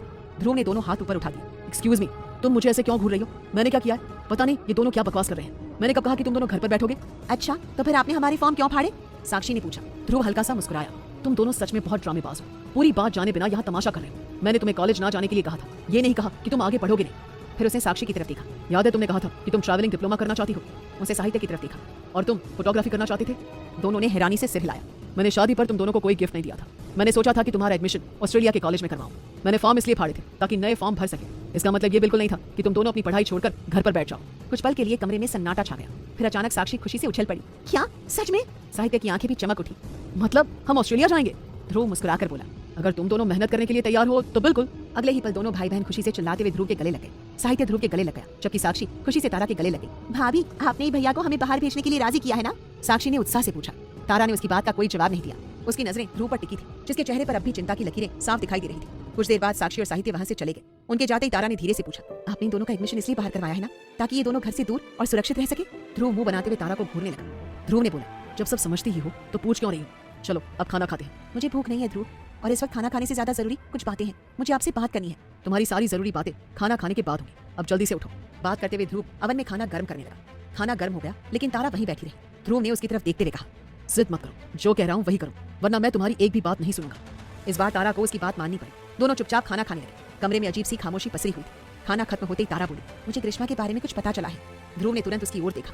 मैंने तुमसे कहा था कि अब तुम ग्रीष्मा के बारे में कुछ पता लगाने की कोशिश नहीं करोगी, फिर क्यों उसके पीछे पड़ी हो? मैं पता करके रहूंगी। मैंने उसके बॉयफ्रेंड का अकाउंट देखा, उसने अपनी आईडी डिलीट कर दी है और ग्रीष्मा ने भी अपने सारे फोटोज सोशल मीडिया से हटा दिए हैं। इससे एक बात साफ है कि दोनों जहां भी है साथ है। ग्रीष्मा बिल्कुल सुरक्षित है और उसे किसी तरह का कोई खतरा नहीं है। तारा ने एक ही सांस में सारी बातें कह दी। ध्रुव कुछ पल चुप रहा, फिर बोला, ये सुनकर अच्छा लगा कि वो ठीक है, लेकिन सच कहूं अब मुझे उससे कोई लेना देना नहीं, तो प्लीज अब उसके बारे में मेरे सामने कोई बात मत करो। उसकी आवाज में बेरुखी थी। इतना कहकर वो वहां से जाने लगा। तभी तारा की आवाज उसके पीछे गूंजी, लेकिन आपने ही तो कहा था कि जब तक मैं ग्रीष्मा का पता नहीं लगा लेती आप मुझे यहाँ से जाने नहीं देंगे। ध्रुव के कदम वहीं रुक गए। वो धीरे धीरे मुड़ा। उसकी आवाज भारी थी। अब उसकी जरूरत नहीं पड़ेगी। तुम्हारी तबियत ठीक होने के बाद तुम यहाँ से जा सकती हो। ये कहते हुए उसने अपना चेहरा दूसरी तरफ घुमा लिया ताकि तारा उसकी आंखों में उतर आए दर्द को देख न सके। तारा की आंखें फैल गई। तारा ने हैरान हो पूछा, क्या मतलब मैं यहाँ से चली जाऊँ और घर वालों से क्या कहेंगे आप? उसकी चिंता तुम्हें करने की जरूरत नहीं है। अभी तक हमारी शादी रजिस्टर नहीं हुई है, इसलिए इसे रद्द होने में ज्यादा समय नहीं लगेगा। मैंने मिस्टर शर्मा से मैरिज कैंसिलेशन के पेपर मंगवा लिए हैं, तुम बस उन पर साइन कर देना।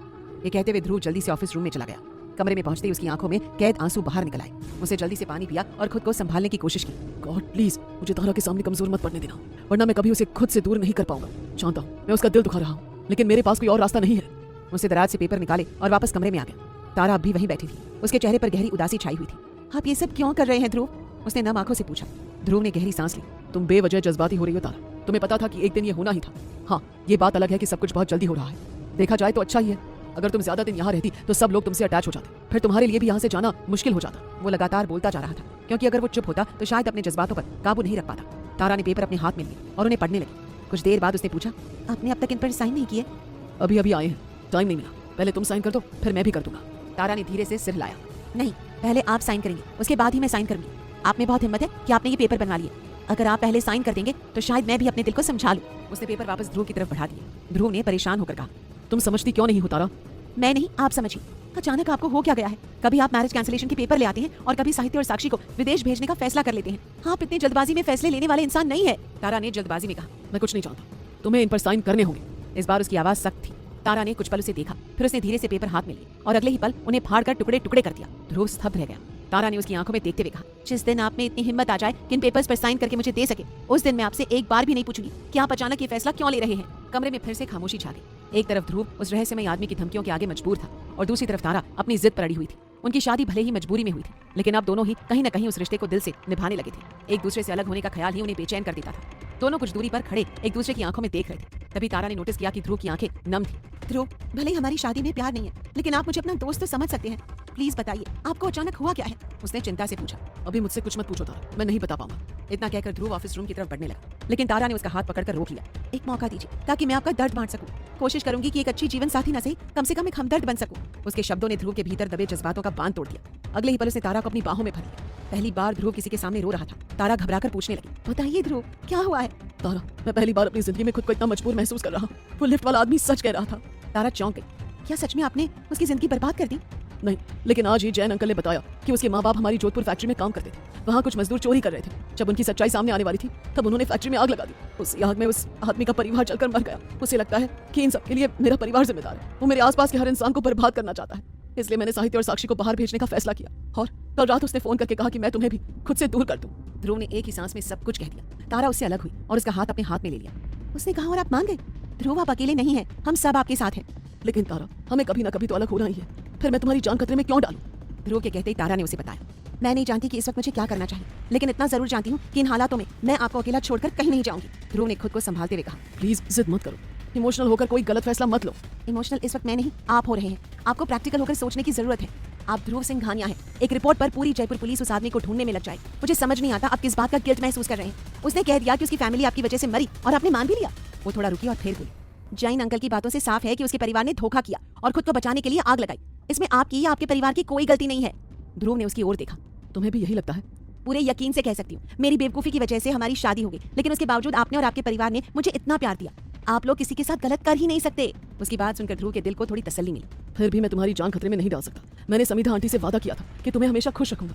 तुम मेरे साथ रहोगी तो तुम्हें सिर्फ तकलीफें मिलेंगी। तारा ने जानबूझकर मुंह बना लिया। हाँ, ये बात तो आपने बिल्कुल सही कही। ध्रुव की आंखें फैल गई। क्या सच में तुम्हें मेरे साथ रहने में तकलीफ होती है? हाँ, इस बंद कमरे में पूरे दिन अकेले पड़े रहने में बहुत तकलीफ होती है। मुझे समझ नहीं आता मैं क्या करूँ। माँ और दादी कोई काम नहीं करने देती और आप तो मुझे कमरे से बाहर एक कदम भी नहीं रखने देते। उसकी शिकायत सुनकर ध्रुव के चेहरे पर हल्की मुस्कान आ गई, लेकिन उनकी ये मुस्कान ज्यादा देर नहीं टिक पाई। अचानक ध्रुव का फोन बज उठा। स्क्रीन पर अननोन नंबर चमक रहा था। जरूर उसी का फोन होगा। तारा तुरंत बोली, फोन उठाइए और स्पीकर पर डालिए। इस चिट्पड़ आदमी से मैं निपटती हूँ। ध्रुव ने कॉल रिसीव कर ली। सामने से आवाज आई, लगता है ध्रुव सिंह घानिया, तुम्हें अपनी नई पत्नी की जान प्यारी नहीं है, तभी वो अभी तक तुम्हारे घर पर मौजूद है। इस बार जवाब ध्रुव ने नहीं, तारा ने दिया। एक बार सामने तो आ, अपनी जूती से मार मारकर तेरी हालत खराब ना कर दूं ना तो मेरा नाम भी तारा नहीं। तारा की आवाज सुन वो आदमी स्तब्ध रह गया। दूसरी तरफ कुछ पल खामोशी रही, फिर वो आदमी हंस पड़ा। लगता है मियाँ बीवी में कुछ ज्यादा ही प्यार है। तुमने तो इससे धोखे से शादी की थी ना, फिर भी एक हफ्ते में प्यार हो गया। अब तुम्हें मारने में और मजा आएगा और तुझे पीटने में मुझे बहुत मजा आएगा। तो जैसे को तो उल्टा लटकाकर कुएं में बांध देना चाहिए और नीचे आग लगा देनी चाहिए। आग शब्द सुनते वो आदमी भड़क उठा।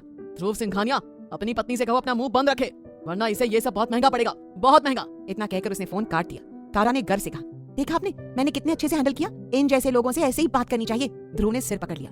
तुम्हें आग वाली बात नहीं करनी चाहिए थी। मैंने बताया था ना, उसके साथ फायर एक्सीडेंट हुआ था। उसके शरीर पर जले के निशान है। उसके साथ जो हुआ उसमें हमारी कोई गलती नहीं है। किस्मत पर हमारा जोर नहीं चलता। अगर किस्मत हम खुद लिखते तो सब कुछ कितना अलग होता। उसकी फैमिली नहीं मरती, मैं अनाथ नहीं होती और आपकी शादी मुझसे नहीं ग्रीष्मा से हो चुकी होती। ध्रुव ने उसे देखते हुए धीरे से कहा, तब तो अच्छा है कि हम अपनी किस्मत खुद नहीं लिखते। कुछ कहा आपने? तारा ने पूछा तो ध्रुव ने सिर हिला दिया। नहीं, कुछ नहीं। उसने घड़ी की तरफ देखा तो रात के 11 बज चुके थे। तुम्हें नींद आ रही होगी, तुम कमरे में सो जाओ। जब तक तुम्हारा हाथ ठीक नहीं हो जाता मैं ऑफिस रूम में सो जाऊंगा। मुझे बिल्कुल नींद नहीं आ रही और इतना सब होने के बाद आपको भी नहीं आएगी। नींद तो नहीं आएगी, लेकिन कुछ नहीं। तारा ने उसकी बात काट दी। चलिए आज रात भर गॉसिप करते हैं। ध्रुव हल्का सा हंस पड़ा। ठीक है। तारा की आंखें चमक उठी। यहाँ नहीं, चलिए छत पर चलते हैं, खुले आसमान के नीचे, इन चांद तारों के साथ और इस तारा के साथ। कहकर उसने अपना हाथ आगे बढ़ा दिया। ध्रुव मुस्कुरा दिया और उसका हाथ थाम लिया। कुछ ही देर में दोनों छत पर थे। ऊपर ठंडी हवा चल रही थी। तारा के बाल बार बार उसके चेहरे पर आ रहे थे और वो उन्हें कानों के पीछे कर रही थी। तभी ध्रुव ने उसका हाथ पकड़ लिया। आज उन्हें भी खुली हवा में उड़ने दो। तारा मुस्कुरा दी। कितना अच्छा लग रहा है ना, ऐसा लग रहा है जैसे बहुत दिनों बाद चैन की सांस ले रही हूँ। मुझे भी कभी इन हवाओं और चांद तारों को महसूस करने का मौका ही नहीं मिला। आज पता चला कि जिंदगी सच में बहुत खूबसूरत होती है। तारा ने आसमान की तरफ देखकर कहा, हाँ, अगर हम अपनी कड़वी यादों, कुछ बुरे लोगों और जिंदगी की भाग दौड़ से थोड़ा वक्त निकालें तो जिंदगी सच में बहुत खूबसूरत होती है। आपको पता है, खाना खाने के बाद मैं और तनीषा अक्सर आश्रम की छत पर टहलते थे। वहाँ हम दोनों घंटों बातें किया करते थे। तनीषा का नाम सुनते ही ध्रुव को अचानक मयंक की याद आ गई। उसने मन ही मन सोचा, मुझे मयंक से वो वादा नहीं करना चाहिए था। इससे पहले कि वो अपने मन में कोई उम्मीद पाले, मुझे उससे बात करनी होगी। अगर तारा के सामने कुछ कह दिया तो उसे सब पता चल जाएगा। तारा लगातार बोले जा रही थी, लेकिन ध्रुव अपने विचारों में खोया हुआ था। अचानक उसने कहा, तारा, क्यों ना हम कल अहमदाबाद चले? तारा चौंक गई। अचानक अहमदाबाद क्यों? कहीं आपको मुझे वहाँ छोड़कर आने का इरादा तो नहीं? उसने घबराकर पूछा। ध्रुव तुरंत बोला, अरे नहीं, बिल्कुल नहीं, मेरे मन में ऐसा कुछ नहीं है। तुम डरो मत, मैं तो इसलिए कह रहा हूँ ताकि तुम्हें अच्छा लगे। वैसे भी मैंने समीधा आंटी से वादा किया था कि मैं तुम्हें अहमदाबाद लेकर आऊंगा। लेकिन मेरे सामने तो आप दोनों की ऐसी कोई बात नहीं हुई थी। तुम्हारे सामने नहीं बाबा, जब मैंने उन्हें रिसेप्शन के लिए इनवाइट किया था। क्यों ना हम वहीं एक छोटी सी पार्टी कर ले, तुम्हें भी अच्छा लगेगा और उन्हें भी। ध्रुव असल में आश्रम जाने के बहाने मयंक से बात करना चाहता था और उसे इससे अच्छा मौका नहीं मिल सकता था। तारा ने उसकी बात सुनी और अचानक जोर जोर से हंसने लगी। ध्रुव ने हैरानी से पूछा, क्या हुआ? इस तरह पागलों की तरह क्यों हंस रही हो? तारा हंसी रोकते हुए बोली, पागल मैं नहीं, आप हो। आपने पूरे आश्रम को रिसेप्शन में बुला लिया। सोचिए, अगर सच में सब आ जाते तो आपके रिश्तेदारों के तोते उड़ जाते, खासकर वो नशेड़ी एकता आंटी। उसकी बात सुनकर ध्रुव के चेहरे पर मुस्कान आ गई। वो अपनी हंसी रोकने की कोशिश कर रहा था। तारा ने तुरंत पकड़ लिया। वैसे हंसने पर सरकार टैक्स नहीं लेती मिस्टर सिंघानिया। इस बार ध्रुव खुद को रोक नहीं पाया और खिलखिलाकर हंस पड़ा। तारा उसे एक टक देखती रही। आज उसने ध्रुव सिंघानिया का एक नया रूप देखा था। कुछ देर पहले वही आदमी उसके सामने टूटकर रो पड़ा था और अब खुलकर हंस रहा था। ध्रुव ने उसे अपनी तरफ देखते हुए पाया और मन ही मन कहा, तुम दुनिया की पहली लड़की हो जिसके सामने मैं खुलकर रोया भी हूँ और खुलकर हंसा भी हूँ। तारा, कुछ पल बाद तारा ने पूछा, कैसा लग रहा है आपको? ध्रुव ने गहरी सांस ली। बहुत अच्छा, बहुत हल्का महसूस हो रहा है। ऐसा लग रहा है जैसे दिल पर कोई भारी बोझ रखा था जिसे तुमने हटाकर फेंक दिया हो। दोनों काफी देर से छत पर टहल रहे थे। आखिरकार थककर वहीं फर्श पर बैठ गए। रात काफी गहरी हो चुकी थी और हवा में ठंड बढ़ने लगी थी। ध्रुव ने देखा कि तारा अपने हाथों को सीने से लगाकर बैठी थी। अब हमें नीचे चलना चाहिए, यहाँ काफी ठंड हो गई है। तुम्हारी तबीयत? वो अपनी बात पूरी भी नहीं कर पाया था कि तारा बीच में बोल पड़ी। मेरी तबीयत को कुछ नहीं हुआ है ध्रुव, उल्टा यहाँ आने के बाद तो मुझे बहुत अच्छा महसूस हो रहा है। वो कुछ पल चुप रही और फिर मुस्कुराकर बोली, और ऐसा लग रहा है कि इतने सालों में पहली बार आपने भी अपनी जिंदगी को खुलकर जिया है। ध्रुव उसकी तरफ देखने लगा। ये सब तुम्हारी वजह से है तारा। तारा ने बिल्कुल सामान्य अंदाज में कहा, अब मैं आपकी जिंदगी में आ गई हूँ ना, देखना आप जीना सीख जाएंगे। उसकी बात सुनकर ध्रुव का चेहरा अचानक गंभीर हो गया। मुझे अपनी आदत मत लगाओ तारा, कहीं ऐसा ना हो कि तुम्हारे जाने के बाद तुम्हारे बिना रहना मेरे लिए नामुमकिन हो जाए। उसने ये बात मन ही मन कही, फिर अचानक उठते हुए बोला, मुझे नींद आ रही है तारा, तुम भी नीचे चलो। तारा ने तुरंत उसका हाथ पकड़ लिया और हल्का सा खींचकर उसे वापस बिठा दिया। बैठिए ना ध्रुव, अभी तो आपने कहा था कि आपको ये सब अच्छा लग रहा है, फिर अचानक आपको क्या हो जाता है कि आप बिल्कुल बदल जाते हैं। ध्रुव ने उसकी तरफ देखा। उसकी आंखों में वही अपनापन था जो पिछले कुछ दिनों में धीरे धीरे उसकी जिंदगी का हिस्सा बन गया था। उसने भारी आवाज में कहा, बस यूं ही, मैं तुम्हें जाने के बाद बहुत मिस करूंगा तारा।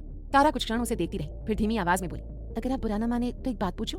ध्रुव ने उसकी तरफ देखा तो तारा ने धीरे से पूछा, क्या मेरा यहाँ से जाना या हमारा अलग होना सच में जरूरी है ध्रुव? उसके शब्द हवा में ठहर गए। ध्रुव के पास उस सवाल का कोई जवाब नहीं था। वो चुपचाप सामने आसमान की ओर देखने लगा, जबकि तारा उसकी आंखों में अपने सवाल का जवाब खोज रही थी। तारा के सवाल पर ध्रुव कुछ पल चुप रहा, फिर उसने गहरी सांस लेते हुए कहा, मैं तुम्हें एक अनचाही शादी के बंधन में नहीं बांधना चाहता तारा। तुम्हारी अपनी जिंदगी है, अपने सपने हैं जो शायद मेरे साथ रहते हुए कभी पूरे ना हो पाए। तारा ने उसकी तरफ देखा। आप ऐसा इसलिए कह रहे हैं क्योंकि आप अभी भी ग्रीष्मा से प्यार करते हैं, है ना? कहीं ना कहीं आपको उम्मीद है कि वो वापस आएगी और आप दोनों फिर से एक हो जाएंगे।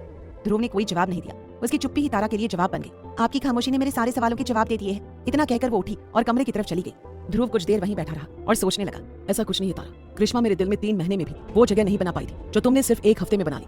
तुमसे अलग होने का ख्याल ही मुझे तोड़ देता है। कुछ देर बाद वो भी नीचे आ गया। कमरे की लाइट बंद थी तो उसने स्विच ऑन किया, लेकिन तारा बिस्तर पर नहीं थी। जरूर ऑफिस रूम में होगी। वो धीरे से वहां गया।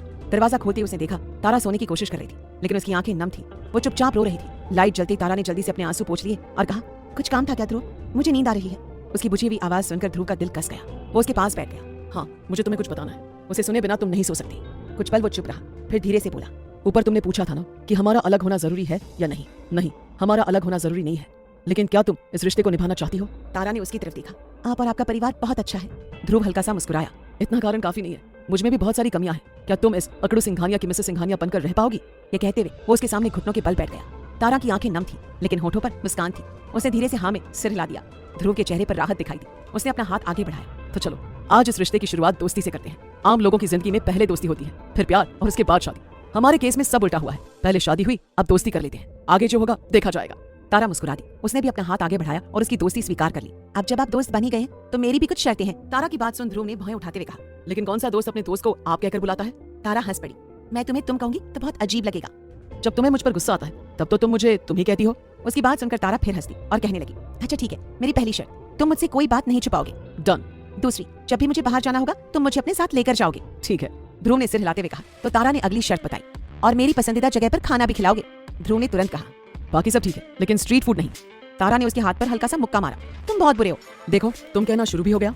दोनों हंस पड़े। तारा ने आगे कहा, मुझ पर ज्यादा गुस्सा नहीं करोगे, गुस्से में चीजें नहीं फेंकोगे, मुझे सेल से कपड़े खरीदने से नहीं रोकोगे। ध्रुव हर शर्त पर हाँ में सिर हिलाता रहा। फिर तारा ने आखिरी शर्त रखी, और मुझे ग्रीष्मा को ढूंढने से नहीं रोकोगे। ध्रुव का चेहरा तुरंत गंभीर हो गया। उसने कहा, नहीं, अब ग्रीष्मा का नाम हमारे बीच नहीं आएगा। लेकिन क्यों? क्योंकि वो हमारी जिंदगी का बीता हुआ हिस्सा है। हम अपनी जिंदगी की नई शुरुआत करने जा रहे हैं और उसमें बुरी यादों के लिए कोई जगह नहीं है। तारा कुछ पल चुप रही, फिर उसने सिर हिलाकर हामी भर दी। अब मेरी बारी है। ध्रुव बोला, अच्छा जी, आपकी भी शर्तें हैं? बहुत सारी। तारा ने आंखें बड़ी कर ली और ध्रुव कहने लगा, साहित्य और साक्षी के साथ मिलकर मुझे परेशान नहीं करोगी। कोई तुम्हें कुछ गलत कहे तो सीधे मेरे पास आओगी, और जब भी हम बाहर जाएंगे तुम पैसों की बात नहीं करोगी। आपकी लिस्ट तो मुझसे भी लंबी है। ध्रुव हंस पड़ा, फिर वो थोड़ा गंभीर हुआ और उसने कहा, और एक वादा, जब तक तुम्हारी मर्जी नहीं होगी मैं कभी अपनी सीमा पार नहीं करूंगा। तुम्हें छूने की भी कोशिश नहीं करूंगा। हाँ, अगर कभी बहुत बुरा महसूस हुआ तो तुम्हें गले लगाने की इजाजत मांग सकता हूँ। तारा मुस्कुराई। ठीक है, लेकिन मैं कोशिश करूंगी कि मेरे होते हुए तुम्हें कभी बुरा महसूस ही ना हो। उसकी बात सुनकर ध्रुव कुछ पल उसे देखता रह गया, फिर बोला, और तुम्हें ऑफिस रूम में सोने की जरूरत नहीं है। कल ही कमरे का फर्नीचर बदलवा देता हूँ। लेकिन अगर कमरे में 2 बेड होंगे तो घर वाले क्या सोचेंगे? तारा ने कहा तो ध्रुव मुस्कुराया। उसकी चिंता तुम मत करो, मैं सब संभाल लूंगा। पता ही नहीं चला कि बातें करते करते कब सुबह हो गई। अचानक ध्रुव के फोन का अलार्म बज उठा। तारा ने करवट लेते हुए कहा, ध्रुव मुझे चाय चाहिए। ध्रुव ने आंखें मलते हुए कहा, हमारी दोस्ती की शर्तों में ये नहीं था कि मैं तुम्हारे लिए चाय बनाऊंगा। तारा ने बच्चों जैसा मुंह बनाया। तो क्या तुम अपनी नई दोस्त के लिए इतना भी नहीं कर सकते? ध्रुव हंसते हुए कहने लगा, इमोशनल ब्लैकमेल करना तुम लड़कियों से सीखना चाहिए। वो उठ खड़ा हुआ तो तारा के चेहरे पर चमक आ गई, लेकिन अगले ही पल उसने कहा, ज्यादा खुश मत हो, मैं फ्रेश होने जा रहा हूँ। चाय चाहिए तो नीचे फोन कर दो, माँ किसी के हाथ भिजवा देंगी। तारा ने तुरंत तकिया उठाकर उसकी तरफ फेंका, फिर निशाना चूक गया। बिना पीछे मुड़े ध्रुव बोला, मैंने कहा था ना, इस फाइबर वाले तकिए से किसी का सिर नहीं टूटेगा। तारा मुस्कुरा दी। आज की सुबह अलग थी। ध्रुव और तारा तैयार होकर नीचे नाश्ते की टेबल पर पहुंचे। दोनों के चेहरे पर हल्की मुस्कान थी और आज हमेशा की तरह एक दूसरे से दूरी बनाकर खड़े रहने के बजाय साथ साथ थे। उन्हें एक साथ देख गायत्री देवी और रत्ना जी के चेहरे पर भी मुस्कान आ गई। साहित्य ने धीमी आवाज में कहा, लगता है तारा भाभी का जादू भैया के सिर कुछ ज्यादा ही चढ़कर बोल रहा है। हमेशा जब भी आते हैं इनकी शक्ल सड़ी हुई रहती है, आज पहली बार मैं इन्हें मुस्कुराते हुए देख रहा हूँ। चुप कर चिंटू, रत्ना जी ने उसे डांटते हुए कहा। वो तुम्हारे बड़े भाई हैं, इस तरह की बातें करते हैं उनके बारे में। जो भी हो, लेकिन चिंटू कह तो बिल्कुल सही रहा है। दोनों की आंखें साफ बता रही है कि रात भर सोए नहीं होंगे। गायत्री देवी ने मुस्कुराते हुए कहा, माँ अब आप भी शुरू हो गए। ध्रुव सुनेगा तो उसे कितना अजीब लगेगा। रत्ना जी ने धीरे से कहा। इसी बीच साक्षी बोली, भाई और भाभी इधर ही आ रहे हैं। माँ तो ऐसे ही डांटती रहेंगी। चलिए दादी, आज भाई को थोड़ा परेशान करते हैं। ध्रुव और तारा नाश्ते की टेबल पर आकर बैठ गए। आज भी दोनों साथ वाली कुर्सियों पर बैठे थे। गायत्री देवी ने मुस्कुराते हुए पूछा, थारे दोनों के लिए एक ही प्लेट में नाश्ता परोसूं या अलग अलग खाओगे? मैं तो कहता हूँ दादी, इन्हें खाना खाने की क्या जरूरत है, लगता है प्यार से ही दोनों का पेट भर जाएगा। साहित्य ने तुरंत बात आगे बढ़ाई। साक्षी भी कहाँ पीछे रहने वाली थी। अच्छा भैया, आप दोनों को बहुत नींद आ रही होगी ना? दोनों की आंखें हल्की सूजी हुई है, शायद पूरी रात सोए नहीं होंगे, है ना दादी? उनकी बातें सुनकर ध्रुव और तारा एक दूसरे से नजरें चुराने लगे। दोनों ही अंदर से खुश हो रहे थे, पर साथ ही शर्म से नजरें फेर रहे थे। आज का दिन सच में उनकी शादी का एक नया फेज लाया था।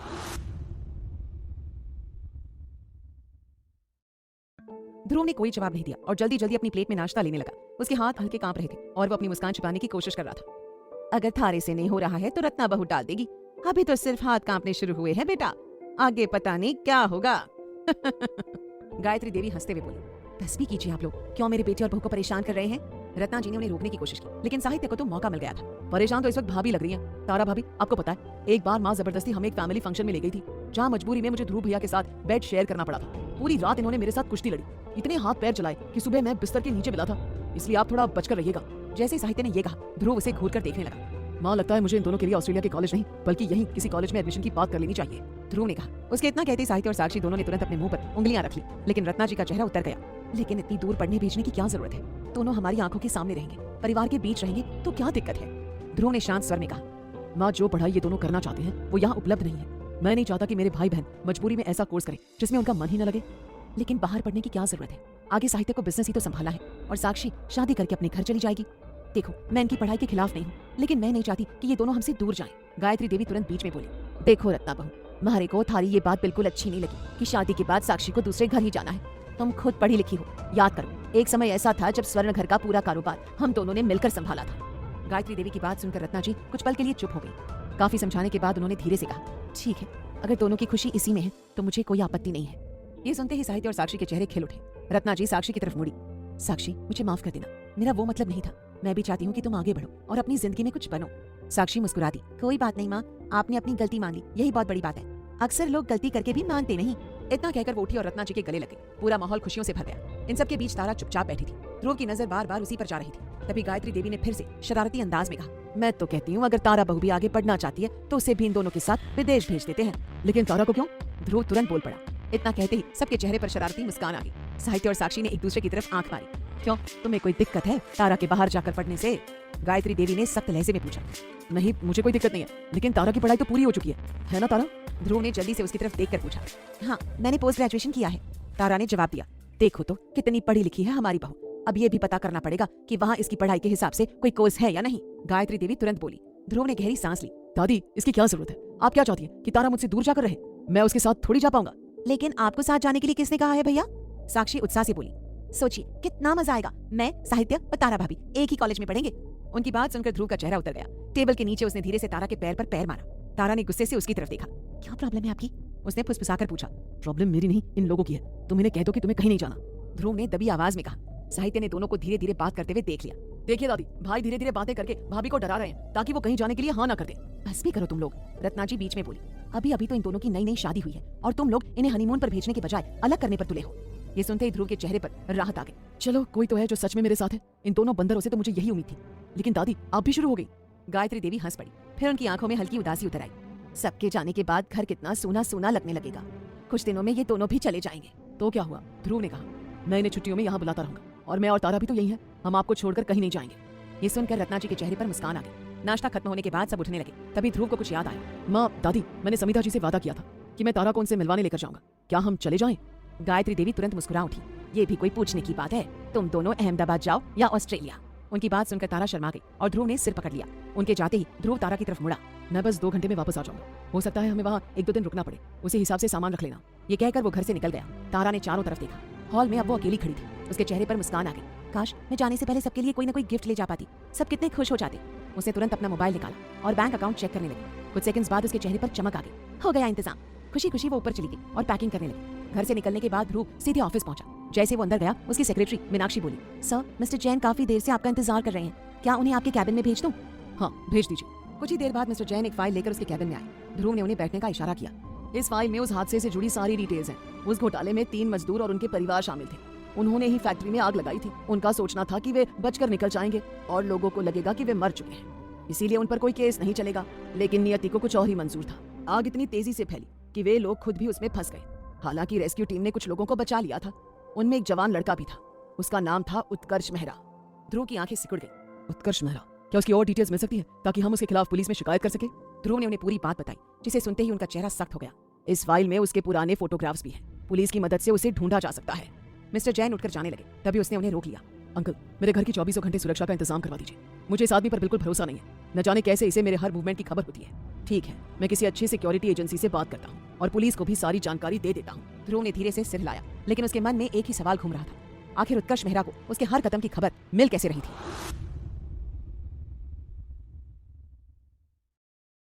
मिस्टर जैन अभी बाहर निकले ही थे कि तभी उसके लैंडलाइन पर कॉल आया। हेलो, ध्रुव ने फोन उठाते हुए कहा। सामने से वही आवाज आई, लगता है ध्रुव सिंघानिया, तुम्हें अपने घर वालों की जान प्यारी नहीं है, तभी तो उस लड़की को अभी तक नहीं छोड़ा। उसकी आवाज सुनते ही ध्रुव समझ गया कि वो वही लिफ्ट वाला आदमी है, उत्कर्ष मेहरा। उसने शांत स्वर में उसका नाम लिया। अपना नाम सुनकर वो कुछ क्षण के लिए चुप हो गया, फिर भारी आवाज में बोला, हाँ, मैं उत्कर्ष मेहरा हूँ, वही उत्कर्ष मेहरा जिसके परिवार ने उसकी आंखों के सामने आग में जलकर अपनी जान दे दी थी। काश मैं भी उस आग में जल गया होता, तो आज इस बदले की आग में नहीं जल रहा होता।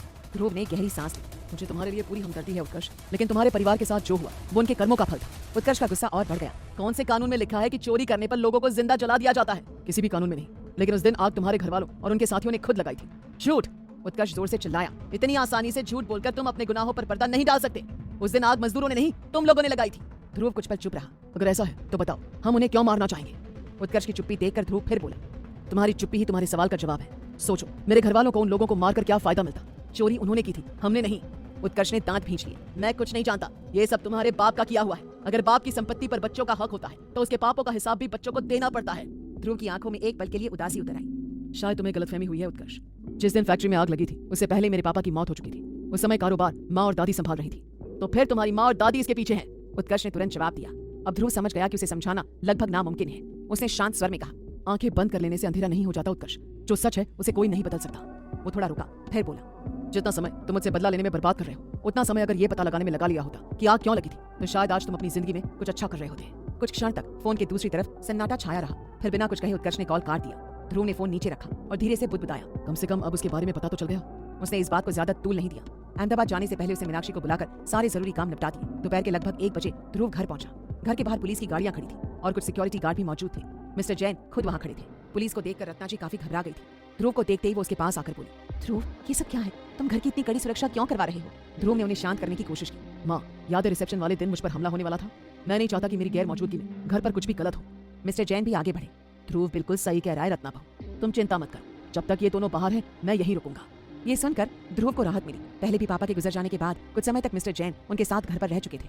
ध्रुव ने भावुक होकर कहा, थैंक यू अंकल, आपके होते हुए मुझे कभी दादू और पापा की कमी महसूस नहीं होती। जवाब में मिस्टर जैन ने प्यार से उसके सिर पर हाथ फेर दिया। इसी बीच तारा भी अपना सामान लेकर नीचे आ गई। उसे सबके पैर छूकर आशीर्वाद लिया। घर वालों ने उन्हें मुस्कुराते हुए विदा किया। कुछ ही देर में ध्रुव और तारा की गाड़ी घर के गेट से बाहर निकल गई। तारा के पास डॉक्यूमेंट्स ना होने की वजह से उन्हें कार में अहमदाबाद तक का लंबा सफर तय करना था। गाड़ी में तारा ध्रुव को परेशान करने का एक भी मौका नहीं छोड़ रही थी। वैसे आज सुबह नाश्ते की टेबल पर मुझे बहुत मजा आया, जब सब लोग मिलकर आपकी टांग खींच रहे थे। तारा हंसते हुए बोली। हाँ, देखा मैंने कैसे तुम अपनी हंसी कंट्रोल करके चुपचाप बैठी थी। ध्रुव ने मुंह बनाकर कहा, आप इस तरह मुंह बनाते हैं ना तो बिल्कुल बच्चों की तरह क्यूट लगते हैं। अच्छा ध्रुव, बताइए ना, क्या हो अगर मैं भी पढ़ने के लिए बाहर चली जाऊँ? ध्रुव ने एक पल उसे देखा और फिर सड़क पर नजरें जमा ली। अभी अभी हमने अपने रिश्ते की नई शुरुआत की और तुम्हें मुझसे दूर जाने की पड़ी है। सच कहूँ, अब मेरा तुम्हारे बिना बिल्कुल मन नहीं लगता। तारा के चेहरे पर हल्की मुस्कान आ गई। अच्छा जी, सोचो अगर मैंने मैरिज कैंसिलेशन पेपर पर साइन कर दिया होता तब आप क्या करते? मैं चली जाती फिर? इस बार ध्रुव ने कोई जवाब नहीं दिया। उसके चेहरे से साफ झलक रहा था कि वो तारा के बिना रहने की कल्पना भी नहीं करना चाहता। उसे चुप देखकर तारा बोली, प्लीज चुप तो मत रहिए, अहमदाबाद अभी बहुत दूर है। अगर आप ऐसे ही बैठे रहे ना तो मैं बोर हो जाऊंगी।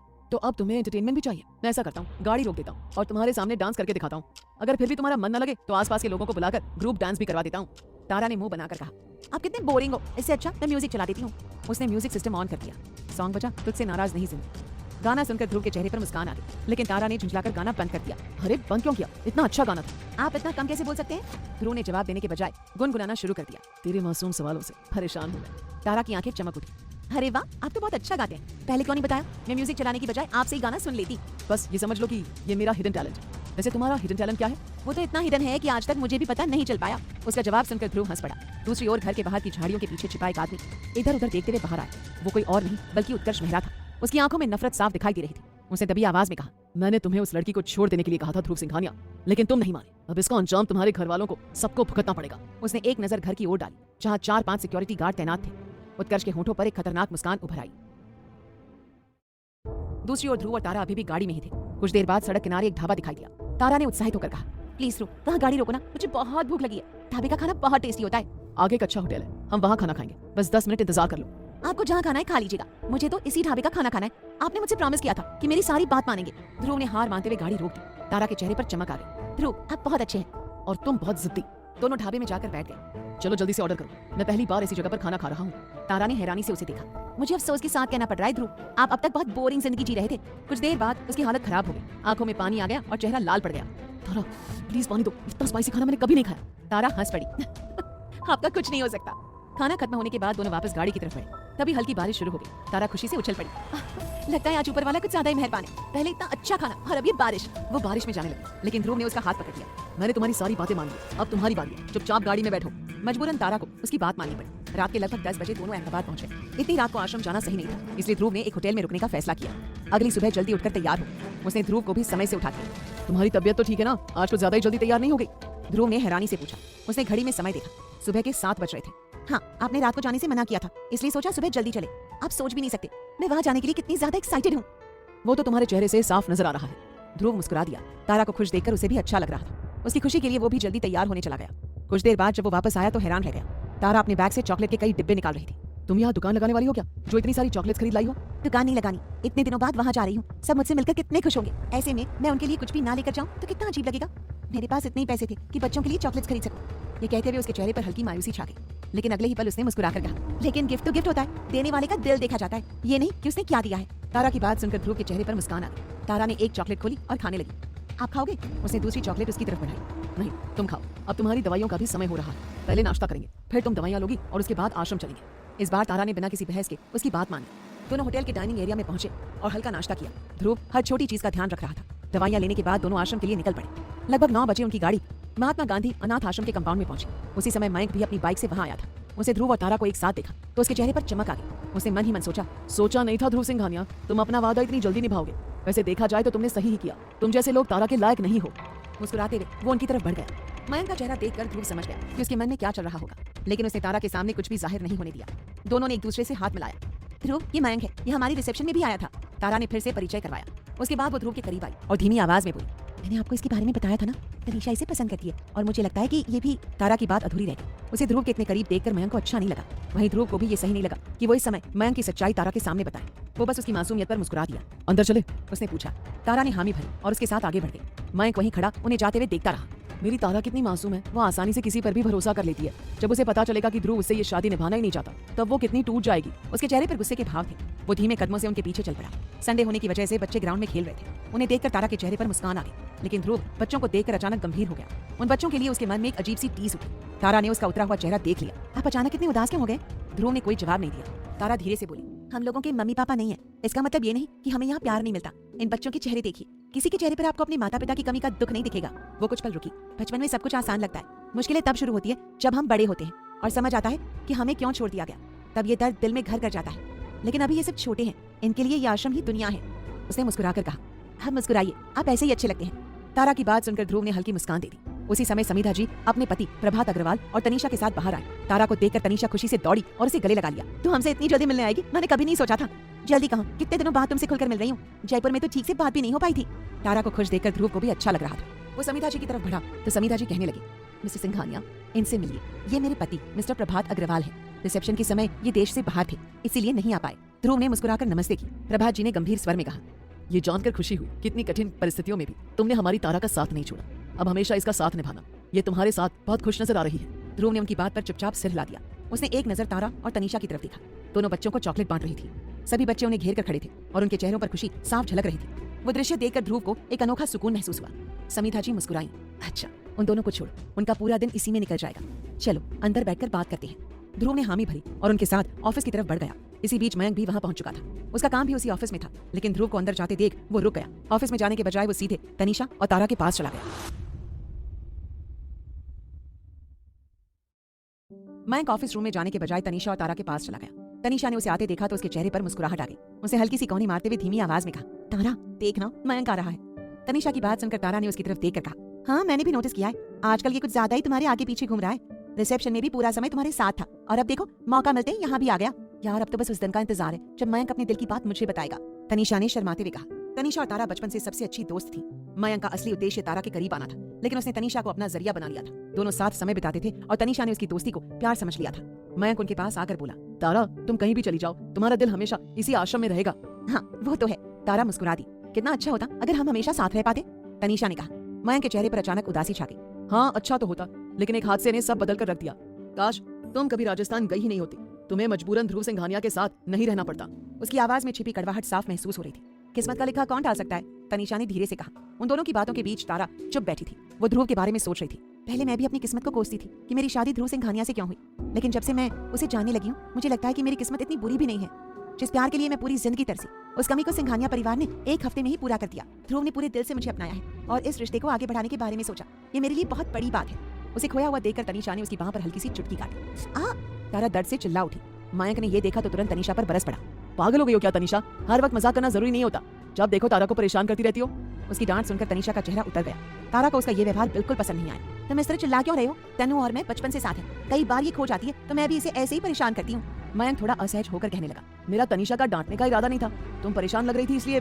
जो भी हो, तुम्हें तनीषा से सॉरी कहना चाहिए, तारा ने सख्त स्वर में कहा। मयंक ने बिना बहस किए तुरंत सिर झुका दिया। Sorry Tanisha. It's okay. Tanisha ने मुस्कुराने की कोशिश की, लेकिन उसके चेहरे की उदासी अभी भी साफ दिखाई दे रही थी। तारा उसके मन की बात समझ गई। उसने मयंक की तरफ देखते हुए कहा, अच्छा अब कुछ देर के लिए हमें अकेला भी छोड़ोगे या पूरी देर हमसे चिपके रहोगे? हमें भी कुछ पर्सनल बातें करनी है। मयंक ने बनावटी मुस्कान के साथ सिर हिलाया और वहां से चला गया। उसके जाते ही तारा ने तनीषा का हाथ पकड़ा और उसे एक तरफ ले गई। उसने देखा कि तनीषा की आंखें नम थी। ए पागल, इतनी छोटी सी बात पर कौन रोता है? उसने उसे गले लगाते हुए कहा। तनीषा की आंखों से आंसू निकल पड़े। कभी कभी मुझे लगता है कि मयंक मुझे पसंद ही नहीं करता, वो मुझसे कोई बात शेयर नहीं करना चाहता। जब से तुम गई हो उसका व्यवहार बहुत अजीब हो गया। तुम यकीन नहीं करोगी, जो मयंक हर समय हम दोनों के साथ रहता था, तुम्हारे जाने के बाद एक बार भी मुझसे मिलने नहीं आया। सच में तुम्हारे जाने के बाद मैं बहुत अकेली हो गई हूँ। तारा ने उसके सिर पर हाथ फेरा। मैं जानती हूँ मेरे बिना तुम्हें अकेलापन महसूस होता है। मैं देखती हूँ कि इस मामले में कुछ किया जा सकता है या नहीं। उसने बस इतना ही कहा। उसके मन में बहुत कुछ चल रहा था, लेकिन अभी वो तनीषा को कुछ नहीं बताना चाहती थी। उधर ऑफिस रूम में प्रभात जी और समीधा जी ध्रुव से बातें कर रहे थे। जहाँ तारा आश्रम आकर खुश थी, वहीं ध्रुव के चेहरे पर एक अजीब सी बेचैनी थी। समीधा जी ने उसके चेहरे के भाव पढ़ लिए। आप परेशान लग रहे हैं मिस्टर सिंघानिया, और कहीं न कहीं मैं आपकी बेचैनी का कारण समझ सकती हूँ। ये जगह ही ऐसी है। उनकी बात सुनकर प्रभात जी बोले, हाँ इन बच्चों को देखने के बाद मन में यही सवाल उठता है कि आखिर इनकी क्या गलती थी जो इनके माता पिता ने इन्हें छोड़ दिया। ध्रुव कुछ क्षण चुप रहा, फिर धीमे स्वर में बोला, गलती इनकी नहीं, इनके माता पिता की थी, जिनकी गलतियों का बोझ इन बच्चों को उठाना पड़ रहा है। मैंने अक्सर सुना है कि चोरी हुए बच्चे भी अनाथ आश्रमों में छोड़ दिए जाते हैं। कई बार एनजीओ वाले भी रेस्क्यू किए गए बच्चों को यहाँ लाकर छोड़ जाते हैं। क्या तारा के साथ भी ऐसा कुछ हुआ था? तारा ने उसे अपने अतीत के बारे में बहुत कम बताया था। ध्रुव उसके बारे में सब कुछ जानना चाहता था। समीधा जी ने गहरी सांस ली। नहीं मिस्टर सिंघानिया, तारा गलती से अपने माता पिता से बिछड़ी नहीं थी। यहाँ ऐसे बच्चे भी आते हैं जो किसी हादसे में अपने परिवार से अलग हो जाते हैं, लेकिन तारा की कहानी अलग है। उन्होंने कुछ पल रुककर कहा, जिस नर्स ने तारा को यहाँ छोड़ा था, उसने बताया था कि उसकी माँ ने उसे जन्म देने के बाद अपनी मर्जी से छोड़ दिया था। बच्ची को जांच के बहाने दूसरे कमरे में ले जाया गया और जब वापस लाया गया तब उसकी माँ जा चुकी थी। अपने पीछे वो एक खत और गले की एक चेन छोड़ गई थी। ध्रुव हैरानी से उनकी बातें सुन रहा था। तारा ने मुझे उस चेन और पेंडेंट के बारे में बताया था, लेकिन उसने कभी किसी खत का जिक्र नहीं किया। प्रभात जी ने धीरे से कहा, क्योंकि हमने कभी उसे उस खत के बारे में बताया ही नहीं। हमें लगा कि उसे पढ़कर उसे बहुत दुख होगा। उसे अपनी माँ की आखिरी निशानी तक कभी नहीं पहनी। अगर उसे उस पत्र के बारे में पता चलता तो शायद वो अपनी माँ से और ज्यादा नफरत करने लगती। कुछ क्षण चुप रहने के बाद ध्रुव ने पूछा, अगर आप बुरा ना माने तो क्या मैं वो खत देख सकता हूँ? समीधा जी ने प्रभात जी की तरफ देखा। उन्होंने आंखों ही आंखों में हामी भर दी। मैं अभी लेकर आती हूँ। कुछ देर बाद वो एक पुराना लिफाफा लेकर लौटी और उसे ध्रुव के हाथों में थमा दिया। ध्रुव ने बिना देर किए उसे खोलकर पढ़ना शुरू किया और पढ़ते हुए उसकी आंखें फैल गई। मेरी बेटी, मुझे ये खत लिखते हुए खुद पर शर्म आ रही, लेकिन मेरे पास कोई और रास्ता नहीं था। ये समाज एक कुंवारी लड़की को मां बनने की इजाजत नहीं देता। मैं प्यार में इतनी अंधी हो गई थी कि समाज के बनाए नियम भूल बैठी। मैं चाहती तो तुम्हें मार सकती थी, लेकिन मेरा दिल नहीं माना।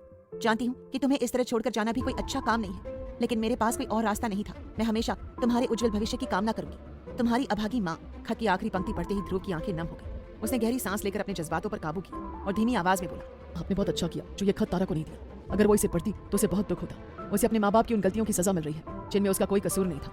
समिधा जी की आंखें भी भर आई। जानकर खुशी हुई कि आप इस बात को समझते हैं। आप एक अच्छे इंसान हैं मिस्टर सिंघानिया। आपसे बस एक ही गुजारिश है, तारा को कभी तकलीफ मत दीजिएगा। वो ऊपर से चाहे जितनी मजबूत दिखती हो, लेकिन सच तो ये है कि वो हमेशा प्यार के लिए तरसती रही है। हम अपनी तरफ से बच्चों को बहुत प्यार देते हैं, मगर माँ बाप की जगह कोई नहीं ले सकता। ध्रुव ने गंभीरता से उनकी ओर देखा और कहा, अब चिंता मत कीजिए समिधा जी, मैं तारा को हमेशा खुश रखने की पूरी कोशिश करूँ। कभी गलती से भी उसका हाथ और साथ नहीं छोड़ूंगा। उसकी बात सुनकर समिधा जी और प्रभात जी निश्चिंत हो गए। लेकिन उसी समय ऑफिस रूम के बाहर खड़ा मयंक सब कुछ सुन चुका था। उसे अब तक यही लग रहा था कि ध्रुव तारा को यहाँ छोड़ने आया है, पर उसकी बातें सुनकर उसके चेहरे का रंग उड़ गया। उसके अंदर गुस्से की आग भड़क उठी। मयंक को वहाँ खड़ा देखकर समिधा जी ने मुस्कुराते हुए कहा, मयंक तुम तो ध्रुव से मिल ही चुके हो। मैं चाहती हूँ कि शाम को ये हमारे बापूजी से भी मिले। भले ही उन्होंने इस आश्रम की नींव नहीं रखी, लेकिन उनकी मेहनत का ही नतीजा है कि आज यहाँ अनाथ बच्चों के साथ साथ बेसहारा बुजुर्ग भी खुशी से रहते हैं। प्रभात जी भी उठ खड़े हुए। हाँ, मेरी बापूजी से बात हुई थी और उन्होंने भी ध्रुव से मिलने की इच्छा जताई है। अच्छा समिधा, तुम सब संभाल लेना, मैं घर जाकर रात के खाने की तैयारियां करवाता हूँ। आज का डिनर हमारी तरफ से रहेगा। इतना कहकर वो वहाँ से चले गए। ध्रुव ने भी मुस्कुराते हुए कहा, मैंने आपसे वादा किया था कि मैं और तारा यहाँ आकर अपनी शादी की पार्टी देंगे, इसलिए आज दोपहर का खाना मेरी तरफ से रहेगा। समिधा जी खुशी से मान गई। ठीक है मयंक, तुम ऐसा करो, ध्रुव को पूरा आश्रम घुमा लाओ। मयंक ने तुरंत हामी भर दी। वो भी ध्रुव से अकेले में बात करना चाहता था। दोनों आश्रम के अंदर की ओर बढ़ गए। कुछ देर बाद जब आसपास कोई नहीं था, मयंक अचानक रुक गया। उसने गुस्से से ध्रुव की तरफ देखा और कहा, ये तुम यहाँ क्या करने की कोशिश कर रहे हो ध्रुव? ध्रुव ने अनजान बनते हुए पूछा। मैं कुछ समझा नहीं। मयंक ने उसे घूरते हुए कहा, बनने की जरूरत नहीं है, मैंने तुम्हारी सारी बातें सुन ली है जो तुमने समिधा आंटी और प्रभात अंकल से कही थी। ध्रुव ने शांत स्वर में पूछा, तो उसमें गलत क्या था? मयंक अब तक अपने गुस्से को काबू करने की कोशिश कर रहा था, लेकिन ध्रुव का शांत व्यवहार उसे और भड़का गया। तुम अच्छी तरह जानते हो कि गलत क्या है। तुमने जयपुर में मुझसे वादा किया था कि तुम मेरी तारा को मुझे लौटा दोगे, और अब यहाँ आकर एक आदर्श पति बनने का दिखावा कर रहे हो। ध्रुव की आंखों में कठोरता उतर आई। मैंने ऐसा कोई वादा नहीं किया था। जहाँ तक मुझे याद है, मैंने सिर्फ सोचने के लिए समय मांगा था, और अब मैं अपना फैसला ले चुका हूँ। मैं तारा को कभी नहीं छोड़ूंगा। मयंक के चेहरे पर गुस्सा साफ दिखाई देने लगा। ये जानते हुए भी कि तारा तुम्हारे साथ सुरक्षित नहीं है, तुम्हारी शादी को एक हफ्ता भी नहीं हुआ था और उस पर हमला हो गया, उसके जिम्मेदार तुम हो ध्रुव सिंघानिया। तुम्हें इस तरह की दुश्मनी और खतरे की आदत होगी, लेकिन तारा एक साधारण लड़की है। उसे एक साधारण और खुशहाल जिंदगी चाहिए, न कि ऐसी एडवेंचरस जिंदगी। ध्रुव की आंखों में इस बार नाराजगी साफ दिखी। तुम्हें किसने कहा कि तारा एक साधारण लड़की है? तुम्हारे लिए वो सीधी सादी लड़की हो सकती है, लेकिन मेरे लिए वो बहुत खास है। और जहाँ तक उसकी चिंता की बात है, उसकी सुरक्षा की फिक्र मुझे तुमसे कहीं ज्यादा है। ये कहकर ध्रुव वहाँ से आगे बढ़ गया। पीछे खड़ा मयंक गुस्से से कांप रहा था। उसने पूरी ताकत से दीवार पर मुक्का मार दिया। उसी समय तारा उसकी ओर आ रही थी। वो दरअसल तनीषा के बारे में उससे बात करना चाहती थी। उसे ध्रुव और मयंक की बातचीत तो नहीं सुनी, लेकिन मयंक को इस तरह दीवार पर हाथ मारते देखकर उसे अजीब जरूर लगा। मुक्का मारने की वजह से मयंक का हाथ लाल होकर सूज गया था। उसे सामने देखा तो तारा उसकी तरफ आ रही थी। एक पल के लिए उसके चेहरे पर विजयी मुस्कान आई, लेकिन अगले ही पल वो मुस्कान गायब हो गई। ध्रुव, ध्रुव रुकिए। तारा की आवाज सुनकर ध्रुव रुक गया और वापस उसकी तरफ आने लगा। तारा तेज कदमों से उसके पास पहुंची और धीमी आवाज में बोली, ध्रुव, मुझे नहीं पता कि मेरा यहाँ वापस आना कब हो। मैं चाहती हूँ कि जाने से पहले मैं मयंक से तनीषा के बारे में बात करूँ। तनीषा उससे सच्चे दिल से प्यार करती है और आज उसने उसे बहुत बदतमीजी से बात की। मैं तनु को अच्छी तरह जानती हूँ, वो कभी अपने दिल की बात उसे नहीं कह पाएगी, इसलिए मैं चाहती हूँ कि हम दोनों उससे इस बारे में बात करें। ध्रुव उसे रोकना चाहता था। वो जानता था कि ये बातचीत बहुत कुछ बदल सकती है, लेकिन उससे पहले तारा ने उसका हाथ पकड़ लिया। चलिए ना। बिना उसके जवाब का इंतजार किए वो उसे खींचते हुए मयंक की तरफ ले जाने लगी। जो सच अब तक सिर्फ ध्रुव और मयंक के बीच था, वो अब तारा के सामने आने वाला था। रुको तारा, हमें जल्दबाजी नहीं करनी चाहिए। तनीषा भी यहाँ नहीं है। ध्रुव ने उसे रोकने की कोशिश की, लेकिन तारा ने उसकी एक नहीं सुनी। अरे डोंट वरी, मैं सब संभालूंगी। ऐसा तो नहीं है कि मैं मयंक से पहली बार मिल रही हूँ। मुझे अच्छे से पता है कि उससे कैसे बात करनी है। अगले ही पल दोनों मयंक के सामने खड़े थे। मयंक हैरानी से उन्हें देख रहा था। उसे समझ नहीं आ रहा था कि आखिर तारा उसे क्या बात करना चाहती। ध्रुव एक बार फिर बोला, तारा प्लीज एक बार मेरी बात सुन लो। नहीं ध्रुव, आप मुझे कह लेने दीजिए। कल को यहाँ वापस आने का मौका मिले या ना मिले, मैं नहीं चाहती कि मेरे जाने के बाद मेरी तनु अकेली रह जाए। तारा की बात सुनकर मयंक भी चौंक गया। तुम किस बारे में बात करना चाहती हो तारा? तारा ने बिना झिझक कहा, मैं तुमसे तनु के बारे में बात करने आई हूँ। देखो, मुझे बातें घुमा फिरा कर करना नहीं आता। जो कहूंगी सीधे कहूंगी। उसकी बात सुन मयंक की भौहें सिकुड़ गई और वो सोचने लगा कि तारा किस बारे में बात करने आई थी। तारा आगे कुछ कहने वाली थी कि ध्रुव फिर बोला, एक बार फिर सोच लो तारा। तारा ने आंखें तरेर दी। एक बार नहीं 4 बार सोच चुकी हूँ, अब आप मुझे बोलने देंगे? तारा ने कहा और फिर उसने मयंक की तरफ देखा। मयंक, तुम्हारे दिल में मेरी तनु के लिए क्या है? मयंक एक पल के लिए सन रह गया। What do you mean? मतलब बिल्कुल साफ है, तनु हमेशा से तुमसे प्यार करती है। आज तुमने उससे जिस तरह बात की, उससे वो बहुत परेशान हो गई। वो अपने दिल की बात कभी तुमसे नहीं कह पाएगी, लेकिन मैं उसे अच्छी तरह जानती हूँ। वो तुम्हें हमेशा से पसंद करती है। तारा कुछ पल रुकी और फिर बोली, अब तक हमें यही लगता था कि तुम्हारे दिल में भी उसके लिए कुछ ऐसा ही है। तुम हमेशा उसके आसपास रहते थे। तुम दोनों की बॉन्डिंग भी बहुत अच्छी थी, लेकिन तनु ने बताया कि मेरे जाने के बाद तुम उससे ठीक से मिले तक नहीं। क्या तुम उससे प्यार नहीं करते? उसने एक ही सांस में सब कह दिया। मयंक के चेहरे के भाव बदल गए। उसने एक नजर ध्रुव पर डाली। ध्रुव भी असहज होकर खड़ा था। तारा ने फिर पूछा, मैं तुम्हारे जवाब का इंतजार कर रही हूँ मयंक, तुम ध्रुव की तरफ क्यों देख रहे हो? अचानक मयंक का गुस्सा फूट पड़ा। ये सब बकवास बातें तुमने तारा के दिमाग में डाली है ना ध्रुव? तुमने जानबूझकर ये सब किया है। ध्रुव ने भौहें चढ़ाकर कहा, ये क्या बकवास कर रहे हो तुम? तारा भी गुस्से में बोली, ध्रुव ऐसा क्यों करेंगे? उन्हें तो इस बारे में मैंने बताया था। मयंक ने दांत भींच लिए। इसने ये सब इसलिए किया ताकि मैं तुमसे दूर रहूं। उसके मुंह से निकले शब्दों ने जैसे समय को रोक दिया। तारा हैरानी से उसे देखती रह गई। उसी पल मयंक को अपनी गलती का एहसास हुआ। उसने अनजाने में अपने दिल की बात कह दी थी। लेकिन ध्रुव ऐसा क्यों करेंगे? तारा ने धीरे से पूछा। मयंक चुप रहा। तभी ध्रुव ने कहा, हाँ मयंक, बताओ तारा को कि मैं ऐसा क्यों करूंगा। तुमने ऐसा क्या किया है जिसकी वजह से मैं तुम्हें इससे दूर रखना चाहूंगा। मयंक गुस्से में उसकी तरफ बढ़ा और उसकी कॉलर पकड़ने की कोशिश की, लेकिन तारा तुरंत उनके बीच आ गई। उसने मयंक को पीछे धकेल दिया। कोशिश भी मत करना, मयंक ने बेचैनी से कहा। तारा, तुम मुझे गलत समझ रही हो। हरकतें तुम्हारी गलत है और गलत मैं समझ रही हूँ। तारा की बात का मयंक के पास कोई जवाब नहीं था। तभी ध्रुव ने गहरी सांस लेते हुए कहा, वैसे मयंक, तुमने तारा के सवाल का जवाब अभी तक नहीं दिया है और मुझे लगता है कि तुम कभी दोगे भी नहीं, इसलिए मैं ही बता देता हूँ। वो तारा की तरफ मुड़ा और उसे बताया, तारा, मयंक तनीषा से नहीं तुमसे प्यार करता है। ये सुनकर तारा की आंखें फैल गई। मयंक के चेहरे पर गुस्सा साफ दिख रहा था। वो लगभग चिल्ला पड़ा। मेरा सच तो तुमने बता दिया, लेकिन अपना क्या ध्रुव सिंघानिया। फिर उसने तारा की तरफ देखा और कहा, जब तुम पर हमला हुआ था और तुम अस्पताल में थी, तब इसने मुझसे कहा था कि ये तुम्हें मुझे लौटा देगा। मुझे लगा कि ये इसी वजह से तुम्हें यहाँ लेकर आया है, लेकिन तुम्हारी मासूमियत देखकर इसका मन बदल गया। इसने सोचा होगा कि शादी तो हो ही गई है, तुम्हें हमेशा के लिए अपने पास रख लेता हूँ। ध्रुव ने तुरंत कहा, मैंने ऐसा कोई वादा नहीं किया था, मैंने सिर्फ समय मांगा था। तारा, मैंने ये सब इसलिए। लेकिन तारा ने उसकी बात बीच में ही काट दी। उसकी आंखें गुस्से से भर गई थी। तारा चिल्लाने लगी, आखिर आप दोनों के बीच चल क्या रहा है? क्या आपने हमें खिलौना समझ रखा है? जब चाहा अपने पास रख लिया और जब मन भर गया तो दूर फेंक दिया। मयंक ने मौके का फायदा उठाया। मैंने तुम्हें कभी खिलौना नहीं समझा तारा, मैंने हमेशा तुमसे प्यार किया है। मुझे नहीं पता तनीषा को ये गलतफहमी कैसे हुई कि मैं उसे पसंद करता हूँ, लेकिन ध्रुव के बारे में मैं कुछ नहीं कह सकता। इनके जैसे लोगों के लिए लड़कियां सिर्फ खिलौने होती हैं, कभी ग्रीष्मा कभी तारा। बस, तारा की तेज आवाज गूंज उठी। अपनी गलती छिपाने के लिए तुम दूसरों पर इल्जाम लगा रहे हो। बेहतर होगा कि तुम ध्रुव के बारे में एक शब्द भी गलत मत कहो। प्लीज मेरी आंखों के सामने से चले जाओ। मयंक ने कुछ कहना चाहा, लेकिन तारा ने फिर कहा, मैंने कहा ना चले जाओ। मयंक कुछ पल उसे देखता रहा और फिर वहां से चला गया। उसके जाते ही ध्रुव ने धीमे स्वर में कहा, थैंक यू तारा। तारा ने उसकी तरफ देखा। ज्यादा खुश होने की जरूरत नहीं है ध्रुव। मैंने मयंक के सामने कुछ नहीं कहा, इसका मतलब ये नहीं कि मुझे आप पर गुस्सा नहीं है। इतना कहकर वो वहां से चली गई। ध्रुव उसके पीछे जाना चाहता था, लेकिन तभी समीधा जी वहां आ गई और वो रुक गया। दोपहर का खाना ध्रुव और तारा की तरफ से रखा गया था। ध्रुव ने हर छोटी बड़ी व्यवस्था का खास ध्यान रखा था। आश्रम में रहने वाले हर व्यक्ति के लिए अच्छे खाने और नए कपड़ों का इंतजाम किया गया था। ये सब देखकर तारा का दिल भर आया। वो ध्रुव को धन्यवाद कहना चाहती थी, लेकिन थोड़ी देर पहले हुई बात अभी भी उसके मन में चल रही थी। ध्रुव कई बार उससे बात करने की कोशिश कर रहा था, मगर इतने लोगों के बीच उसे मौका नहीं मिल पा रहा था। तारा उस समय तनीषा के साथ खड़ी थी। तनीषा के चेहरे पर उदासी साफ दिखाई दे रही थी। उसने धीमी आवाज में पूछा, तुम्हारी मयंक से बात हुई? तारा का गला भर आया। उसने किसी तरह खुद को संभाला और कहा, मुझे उससे बात करने का मौका ही नहीं मिला। तनीषा हल्का सा मुस्कुराई। कोई बात नहीं, मैं खुद देख लूंगी, तुम मेरे लिए परेशान मत हो। इतना कहकर वो वहां से चली गई। तारा उसे जाते हुए देखती रही। उसकी आंखें नम हो गई। उसने मन ही मन कहा, पता नहीं तुमसे सच छिपाकर मैंने सही किया या गलत, लेकिन मैं तुम्हारी आंखों में आंसू नहीं देख सकती तनु। तू मेरी जान है और मयंक जैसा इंसान तुझे डिजर्व ही नहीं करता, जिसने मुझ तक पहुंचने के लिए तेरा इस्तेमाल किया। खाना खत्म होने के बाद तारा धीरे धीरे वहां बने वृद्ध आश्रम की तरफ बढ़ गई। वहां ज्यादा बुजुर्ग नहीं रहते थे, लेकिन जो भी थे उनसे उसकी अच्छी खासी पहचान थी। वो जैसे ही उस तरफ बढ़ी, तभी उसके सामने मयंक आ गया और कुछ कहने लगा कि तारा ने उसे घूरते हुए कहा, चले जाओ। वो उसे क्रॉस करके जाने लगी थी कि मयंक फिर उसके सामने आ गया।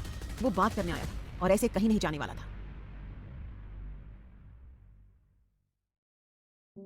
लेकिन तारा का बात करने का बिल्कुल भी मन नहीं था। उसने गुस्से में कहा, मयंक, अगर तुम्हें मेरी दोस्ती की थोड़ी सी भी फिक्र है तो अभी के लिए मुझे अकेला छोड़ दो। उसके इतना कहते मयंक ने नजरें झुका ली और वहां से चला गया। तारा ने गहरी सांस ली और वृद्धाश्रम में चली गई। काफी देर वो बुजुर्गों के बीच घिरी बैठी बातें करती रही। तभी उनमें से एक बुजुर्ग महिला ने उसके सिर पर हाथ फेरते हुए कहा, मैंने कहा था ना, तू लाखों में एक है और हमारी लाखों में एक तारा को करोड़ों में एक हीरा मिला है। हाँ, सच में लड़का बहुत अच्छा है। आजकल कौन किसी के लिए इतना करता है, वो भी ऐसी शादी के लिए जो गलती से हुई हो। एक बुजुर्ग ने उनकी बात का समर्थन किया। एक अन्य वृद्ध महिला ने गहरी सांस लेकर कहा, बेटा, हमेशा अपने पति के साथ साथ अपने सास ससुर की भी सेवा करना। उन्हें अपने माँ बाप समझकर प्यार देना। उनकी किसी छोटी बात पर नाराज होकर मुंह मत फुलाना। डांटना और समझाना बड़ों का हक होता है। उसे कभी अपने अहंकार पर मत लेना। तारा उनके हर शब्द का अर्थ अच्छी तरह समझ रही थी। वहाँ रहने वाले अधिकतर बुजुर्ग अपने ही घरों में हुए झगड़ों और रिश्तों की दरारों की वजह से यहाँ पहुंचे थे। तारा ने उस महिला का हाथ अपने हाथों में लेकर कहा, आप चिंता मत कीजिए दादी अम्मा, आपकी बहू ने जो किया वैसा मैं कभी नहीं करूंगी। उसकी बात सुनकर एक बुजुर्ग व्यक्ति मुस्कुराए और बोले, बस एक बात हमेशा याद रखना बेटा, कभी ऐसा कुछ मत कहना या करना जिससे तुम्हारे पति और उनके परिवार के बीच दूरियां आ जाए। तुम्हारे पति पर पहला अधिकार उनके माता पिता का है, क्योंकि उन्होंने उसे जन्म दिया है। परिवार में हमेशा तालमेल बनाकर चलना। वहाँ मौजूद हर व्यक्ति अपने अनुभवों से तारा को जीवन की सीख दे रहा था और तारा मुस्कुराते हुए सबकी बातों पर हामी भर रही थी। कुछ देर बाद उसने नम आंखों से कहा, अब सबकी बातें सुनकर ऐसा लग रहा है जैसे आज सच में मेरी विदाई हो रही है। एक वृद्ध महिला ने स्नेह से उसके सिर पर हाथ फेरते हुए कहा, विदाई तो कर रहे हैं बेटा, तुम हमेशा खुश रहो और अपने आसपास के लोगों को भी खुश रखने की कोशिश करना। तारा की आंखें भर आई। उसने मुस्कुराकर सबकी बातों को स्वीकार किया और उनके साथ काफी समय बिताया। धीरे धीरे शाम होने लगी। अब लौटने का समय आ गया था। तारा एक एक बुजुर्ग से गले मिली। किसी ने उसे एक छोटी सी मूर्ति दी, किसी ने रुमाल, तो किसी ने अपने हाथों से बुना हुआ एक छोटा सा कपड़ा। वो उपहार भले ही बहुत कीमती नहीं थे, लेकिन उनके पीछे छिपा प्यार अनमोल था। सबने उसे ढेरों आशीर्वाद दिए और उसके उज्जवल भविष्य की कामना की। शाम के लगभग 8 बजे थे। ध्रुव कई बार तारा से अकेले में बात करने की कोशिश कर चुका था, लेकिन तनीषा हर समय उसके साथ थी, इसलिए उसे मौका ही नहीं मिला। उसी बीच उसके फोन पर समिधा जी का कॉल आया। ध्रुव, अब आप तारा को लेकर निकल जाइए, मैं आपको लोकेशन भेज रही हूँ, समिधा जी ने कहा। ध्रुव को जवाब देता उससे पहले उसकी नजर तनीषा पर पड़ी। उसका चेहरा बुझा हुआ था। उसने तुरंत कहा, समिधा जी, अगर आपको कोई परेशानी ना हो तो क्या हम तनीषा को भी अपने साथ ला सकते हैं? अरे इसमें परेशानी की क्या बात है, बिल्कुल ले आइए उसे भी, समिधा जी ने तुरंत जवाब दिया। कॉल खत्म होने के बाद ध्रुव तारा और तनीषा के पास आया। तारा, समिधा जी का फोन था, उन्होंने हमारे लिए डिनर रखा है। तनीषा, उन्होंने तुम्हें भी बुलाया है। तनीषा थोड़ा झिझकते हुए बोली, लेकिन मैं वहाँ जाकर क्या करूंगी? तारा हंस पड़ी, वही जो हम सब करेंगे, खाना खाएंगे और क्या।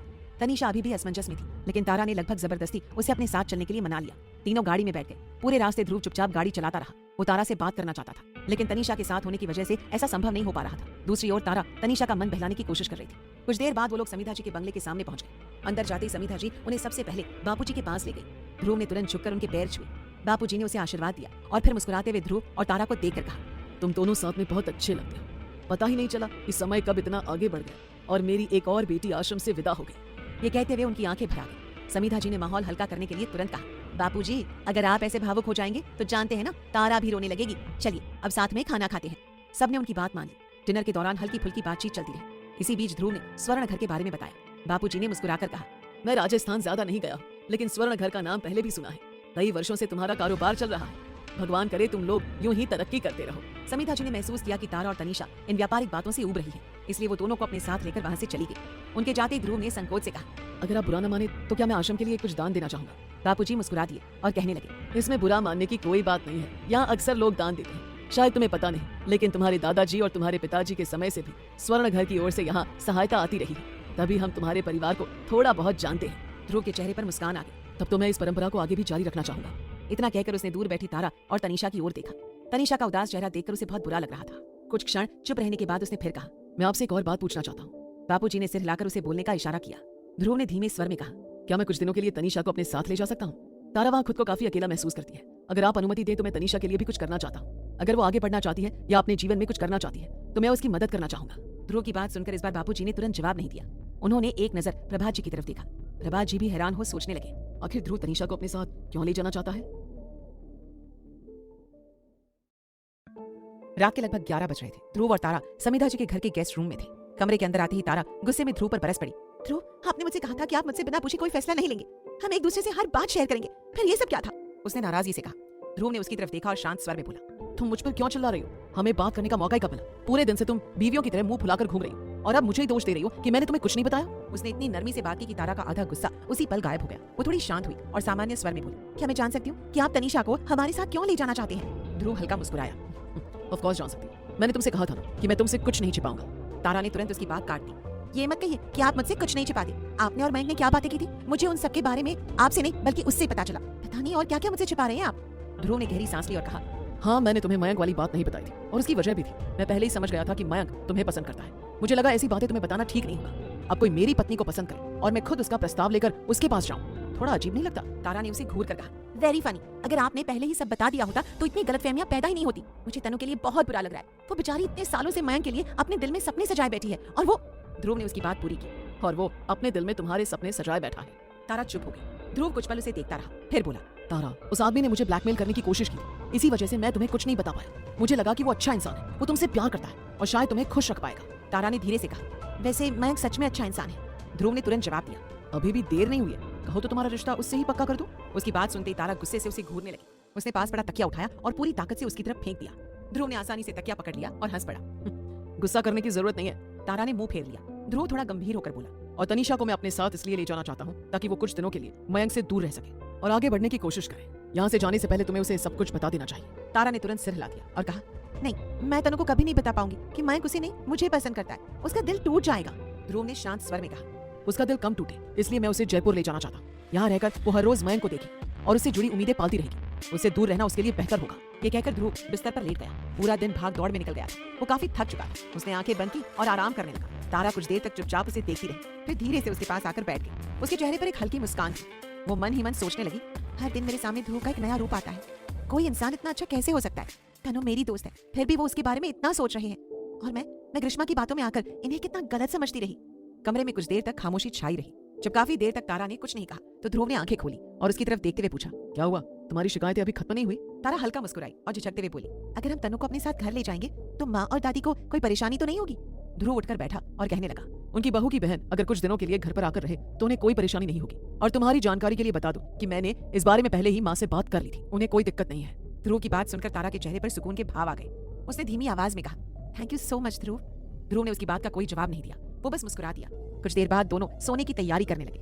हमेशा की तरह तारा सोफे पर जाकर लेट गई जबकि ध्रुव बिस्तर पर था। थकान इतनी ज्यादा थी कि लेटते ही ध्रुव को नींद आ गई, लेकिन तारा की आंखों में नींद नहीं थी। वो चुपचाप उसकी तरफ देखती रही। उसके चेहरे पर फैली मासूम शांति, उसके होठों पर हल्की सी मुस्कान और दूसरों के लिए उसकी चिंता, इन सब ने तारा के दिल में उसके लिए एक अलग ही जगह बना दी थी। उसने धीरे से करवट बदली और मन ही मन कहा, ध्रुव सिंघानिया आप सच में बहुत अलग हैं। शायद जितना मैं आपको जान रही हूँ उतना ही आप मुझे अच्छे लगने लगे हैं। वो काफी देर तक उसे देखती रही, फिर उसके होठों पर भी एक हल्की मुस्कान आ गई। धीरे धीरे उसकी आंखें भी बंद होने लगी और कुछ ही पलों बाद वो भी नींद की आगोश में चली गई। थैंक यू सो मच भगवान जी, तारा ने मन ही मन प्रार्थना की। मैंने हमेशा आपसे शिकायतें की हैं, लेकिन आपने ध्रुव को मेरी जिंदगी में भेजकर मेरी सारी शिकायतें एक साथ मिटा दी। प्लीज अब हमें कभी दूर मत करना। प्रार्थना करने के बाद तारा ने सोने की कोशिश की। हालांकि अगला दिन उसके लिए आसान नहीं होने वाला था। उसे तनीषा को मयंक की सच्चाई बतानी थी और वो पहले से ही खुद को उस मुश्किल पल के लिए तैयार करने की कोशिश कर रही थी। अगली सुबह सभी लोग अग्रवाल भवन के गार्डन में एक साथ बैठकर चाय पी रहे थे। हल्की हल्की ठंडी हवा चल रही थी और आसपास चिड़ियों की चहचहाहट गूंज रही थी। पूरा माहौल बेहद सुकून भरा था। सब लोग एक साथ बैठे थे, लेकिन तारा और तनीषा उनसे कुछ दूरी पर लगे झूले पर बैठी थी। क्या सोच रही है? तारा ने तनीषा को खोया हुआ देखकर पूछा। क्या रात को तुम्हारी ध्रुव जीजू से कोई बात हुई थी? तनीषा ने उसकी ओर देखते हुए कहा, तारा वो मुझे अपने साथ जयपुर क्यों ले जाना चाहते हैं? उसका सवाल सुनकर तारा कुछ पल के लिए चुप हो गई। उसके पास सच बताने का यही सही मौका था। कुछ देर सोचने के बाद उसने धीरे से कहा, तनु जरूरी नहीं कि हम जिससे प्यार करें वो भी हमसे उतना ही प्यार करें। हाँ जानती हूँ सबकी किस्मत अच्छी नहीं होती। तनीषा ने फीकी मुस्कान के साथ जवाब दिया। तुझे पता है मेरे और ध्रुव के बीच भी अभी प्यार जैसा कोई रिश्ता नहीं है। हमने अपने रिश्ते की शुरुआत दोस्ती से की है और शायद धीरे धीरे प्यार भी हो जाएगा। हाँ अक्सर प्यार की शुरुआत दोस्ती से होती है। अब हमें ही देख ले, मयंक हमारा कितना अच्छा दोस्त है, लेकिन मुझे उससे प्यार हो गया और उसे। तनीषा अपनी बात अधूरी छोड़कर बोली, क्या सच में वो मुझसे प्यार करता है? तारा ने गहरी सांस ली। शायद नहीं तनु, मुझे कल ही तुझे सब बता देना चाहिए था, लेकिन सच कहने की हिम्मत नहीं हुई। तनीषा का चेहरा पल भर में उतर गया। तू ऐसी बातें क्यों कर रही है? देख अगर कुछ है तो जल्दी बता, मेरा दिल बैठा जा रहा है। तारा ने उसका हाथ अपने हाथों में ले लिया। मैंने कल मयंक से तुम्हारे बारे में बात की थी और उसने कहा कि वो तुम्हें सिर्फ अपना दोस्त मानता है। ये सुनते ही तनीषा स्तब्ध रह गई और मन ही मन तारा खुद को उसके दुख के लिए कोसने लगी।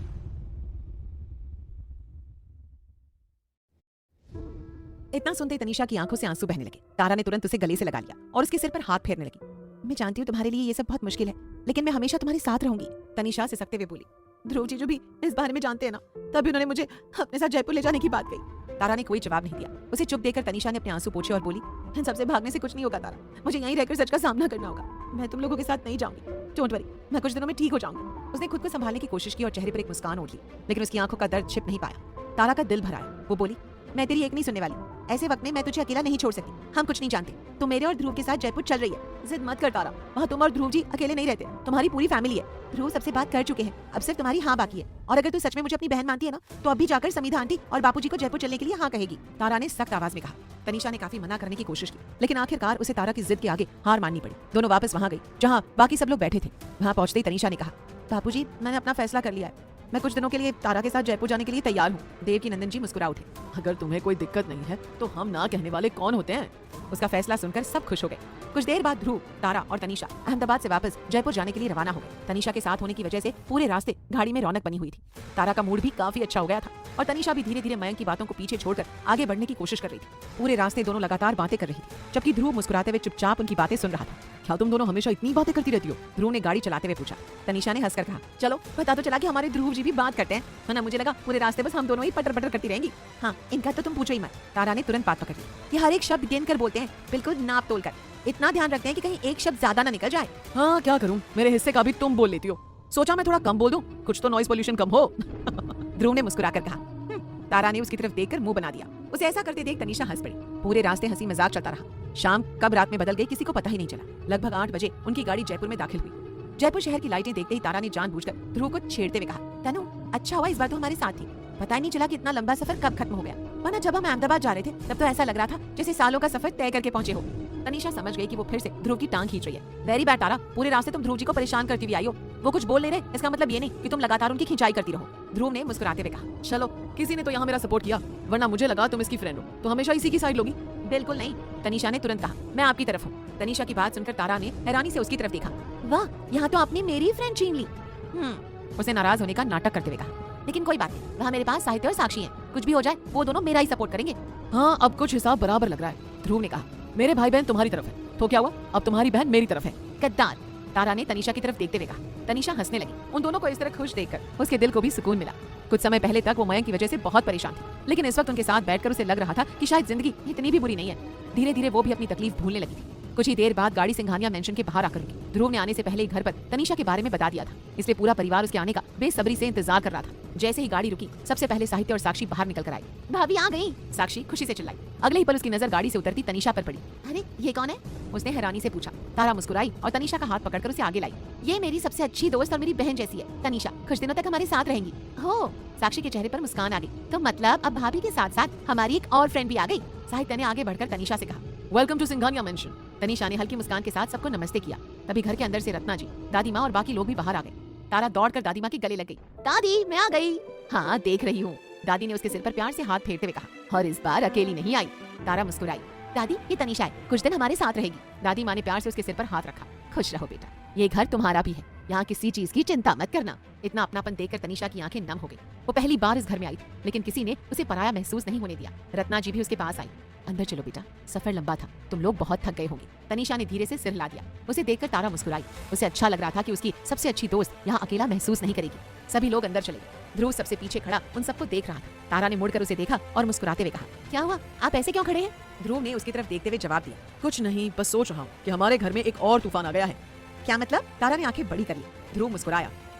एक तुम्हें संभालना मुश्किल था, अब तुम दोनों मिलकर पता नहीं क्या क्या करोगी। डोंट वरी मिस्टर सिंघानिया, तारा ने शरारती मुस्कान के साथ कहा। अब आपकी जिंदगी और भी इंटरेस्टिंग होने वाली है। ये कहकर वो हंसते हुए अंदर भाग गई। ध्रुव उसे जाते हुए देखता रहा। उसके चेहरे पर भी अनायास मुस्कान आ गई। शायद सच में अब उसकी जिंदगी पहले से कहीं ज्यादा खूबसूरत और शोरगुल भरी होने वाली थी। वो भी हंसते हुए अंदर जाने लगा, लेकिन तभी परछाई में से किसी के हिलने की आहट हुई।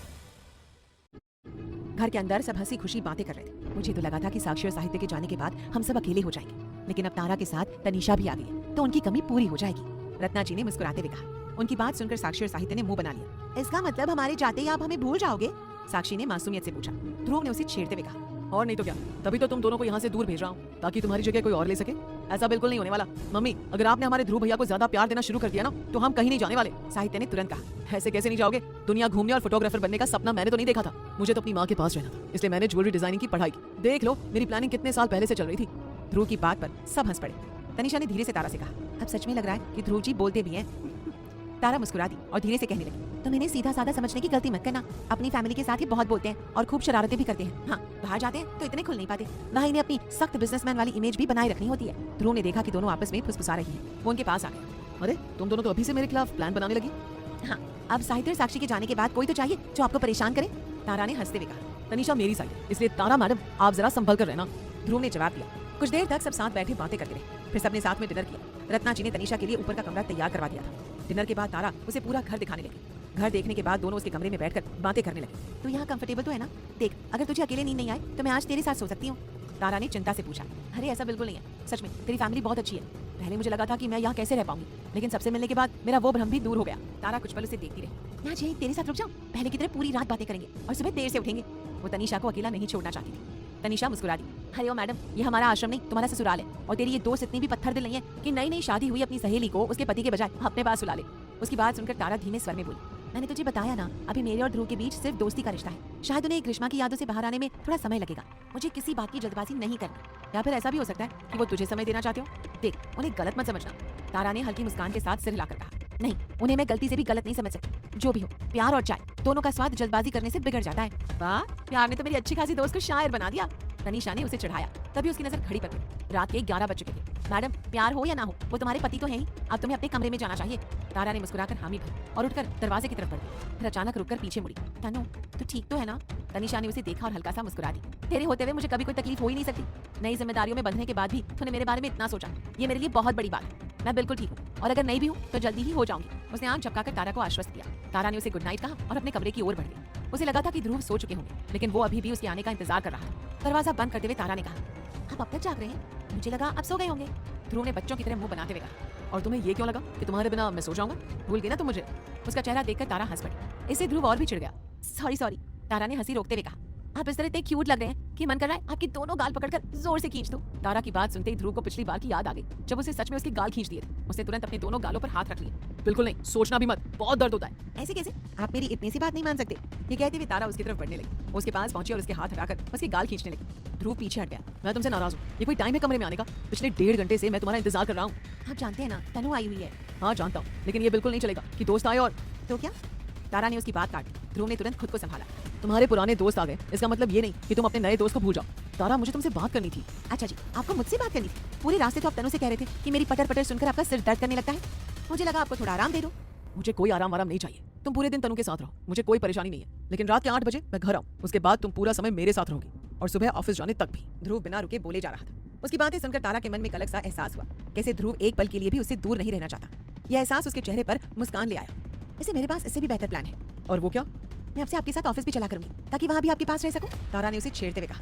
ध्रुव के चेहरे पर मुस्कान आई, लेकिन उसने तुरंत अपना चेहरा दूसरी तरफ घुमा लिया। तुम मेरा मजाक उड़ा रही हो?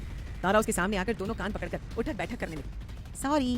ध्रुव ने तुरंत उसकी कलाई पकड़ी। Please don't do this. Tara रुक गई। अच्छा बताइए ना, आपको मुझसे क्या बात करनी थी? ध्रुव कुछ पल चुप रहा। उसी समय सिंघानिया मेंशन के सामने बने एक अपार्टमेंट में एक आदमी दूरबीन से उनके घर पर नजर गड़ाए बैठा।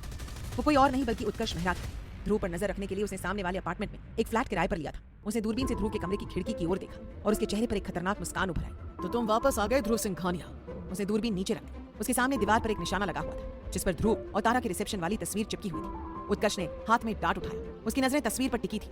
अगले ही पल उसने निशाना साध कर डांट फेंक दिया। डांट सीधा जाकर तस्वीर के बीचों बीच धंस गया। निशाना बिल्कुल सटीक था। उत्कर्ष मेहरा के चेहरे पर एक विजयी मुस्कान फैल गई। अब खेल शुरू होगा ध्रुव सिंघानिया, उसने धीमी आवाज में कहा। कमरे में ध्रुव और तारा बात कर रहे थे। तारा ने फिर पूछा, बताइए आपको क्या कहना था? ध्रुव ने जवाब में सिर हिलाकर कहा, अब इस वक्त रात के 11:30 बजे मुझे तुमसे क्या बात करनी होगी? बहुत देर हो गई है, तुम सो जाओ। तारा ने बड़ी बड़ी आंखें से उसे देखा। अभी थोड़ी देर पहले वो बात करने के लिए लड़ रहा था और अब उसके पास कहने को कुछ नहीं था। ठीक है, तारा ने गुड नाइट कहा और ऑफिस रूम की तरफ बढ़ने लगी। तभी ध्रुव जल्दी से उसके सामने आ गया। अब वहां जाने की क्या जरूरत है? तुम यहाँ भी तो सो सकती हो। आपको यहाँ कहीं कोई एक्स्ट्रा बेड दिख रहा है? आपने कहा था फर्नीचर बदलवा लेंगे, लेकिन अहमदाबाद जाने के चक्कर में वो भी नहीं हुआ। अब मैं यहाँ जमीन पर सोऊं या उस छोटे से काउच पर? तारा बोल ही रहा था कि ध्रुव काउच के पास गया और उसे खींचकर बेड बना दिया। ये सोफा कम बेड आपकी खिदमत में हाजिर है मैडम। तारा ने उसे घूर कर देखा। अगर ये पहले से कमरे में था तो मुझे इतने दिनों तक उस ऑफिस रूम में अकेले सोने भेजना जरूरी था क्या? मैं उस बंद अंधेरे और डरावने कमरे में अकेली सोती रही। एक्सक्यूज मी, तुम जिस कमरे की इतनी बुराई कर रही हो ना, वो मेरा ऑफिस रूम है और हर सुविधा के साथ बनाया गया है। आधे से ज्यादा बार मैं भी वहीं सोता था। तारा ने कोई जवाब नहीं दिया और सोफा बेड पर जाकर बैठ तकिए ठीक करने लगी। उधर ध्रुव एकटक उसे देख रहा था। उसके मन में एक ही बात चल रही थी, ये मुझे क्या हो रहा है? मैं एक पल की दूरी भी बर्दाश्त नहीं कर पा रहा। ऐसा लगता है जैसे पूरे दिन बस इसे देखता रहूं। मैं अपनी पूरी जिंदगी तुम्हें देखते हुए बिता सकता हूँ तारा। तभी तारा की नजर उस पर पड़ी और उसने मुस्कुराते हुए पूछा, अगर मुझे देखने से आपका मन भर गया हो तो सो जाए। ध्रुव धीरे से बड़बड़ाया, वो तो अब जिंदगी भर नहीं भरने वाला। फिर वो अपनी जगह जाकर लेट गया। कमरे में हल्की सी पीली रोशनी चल रही थी। दोनों सोने के बजाय धीरे धीरे बातें करने लगे। बातों बातों में तारा को लिफ्ट वाले आदमी की याद आ गई। ध्रुव, इन सब चक्करों में हम उस आदमी को तो भूल ही गए, उसके बारे में कुछ पता लगा? ध्रुव गंभीर होकर कहने लगा, मैंने बताया था ना, फैक्ट्री में बरसों पहले एक हादसा हुआ था जिसमें उसके परिवार की मौत हो गई थी। जैन अंकल ने पता लगाया कि उसका नाम उत्कर्ष मेहरा है। वो उन्हीं मजदूर परिवारों में से किसी का बेटा है जो उस हादसे में बच गया था। अब उसे लगता है कि इस सब के लिए मैं जिम्मेदार हूँ। उसकी उम्र लगभग 28-30 साल होगी और हादसा 9 साल पहले हुआ था। हाँ, पापा की मौत के कुछ समय बाद की बात है। तारा कुछ देर सोचती रही। इतनी उम्र में वो इतना नासमझ नहीं होगा कि सच्चाई समझ ना पाए। फिर अचानक उसके मन में ये बात कैसे आई कि आप जिम्मेदार हैं? क्या पहले भी आपको ऐसी धमकियां मिली थी? ध्रुव ने सिर हिलाया।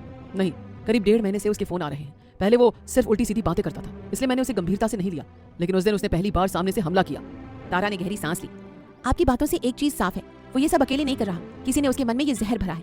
कोई ऐसा इंसान जरूर है जो उसे उकसा रहा है और उसकी मदद भी कर रहा है। ध्रुव ने उसकी बात पर हामी भरी। जो भी हो, वो जल्द से जल्द पकड़ा जाए, अभी मुझे बस यही चाहिए। फिर उसने मुस्कुराकर कहा, छोड़ो, तुम भी किसकी बातें लेकर बैठ गई? आपको सो जाना चाहिए, सुबह जल्दी उठना होता है।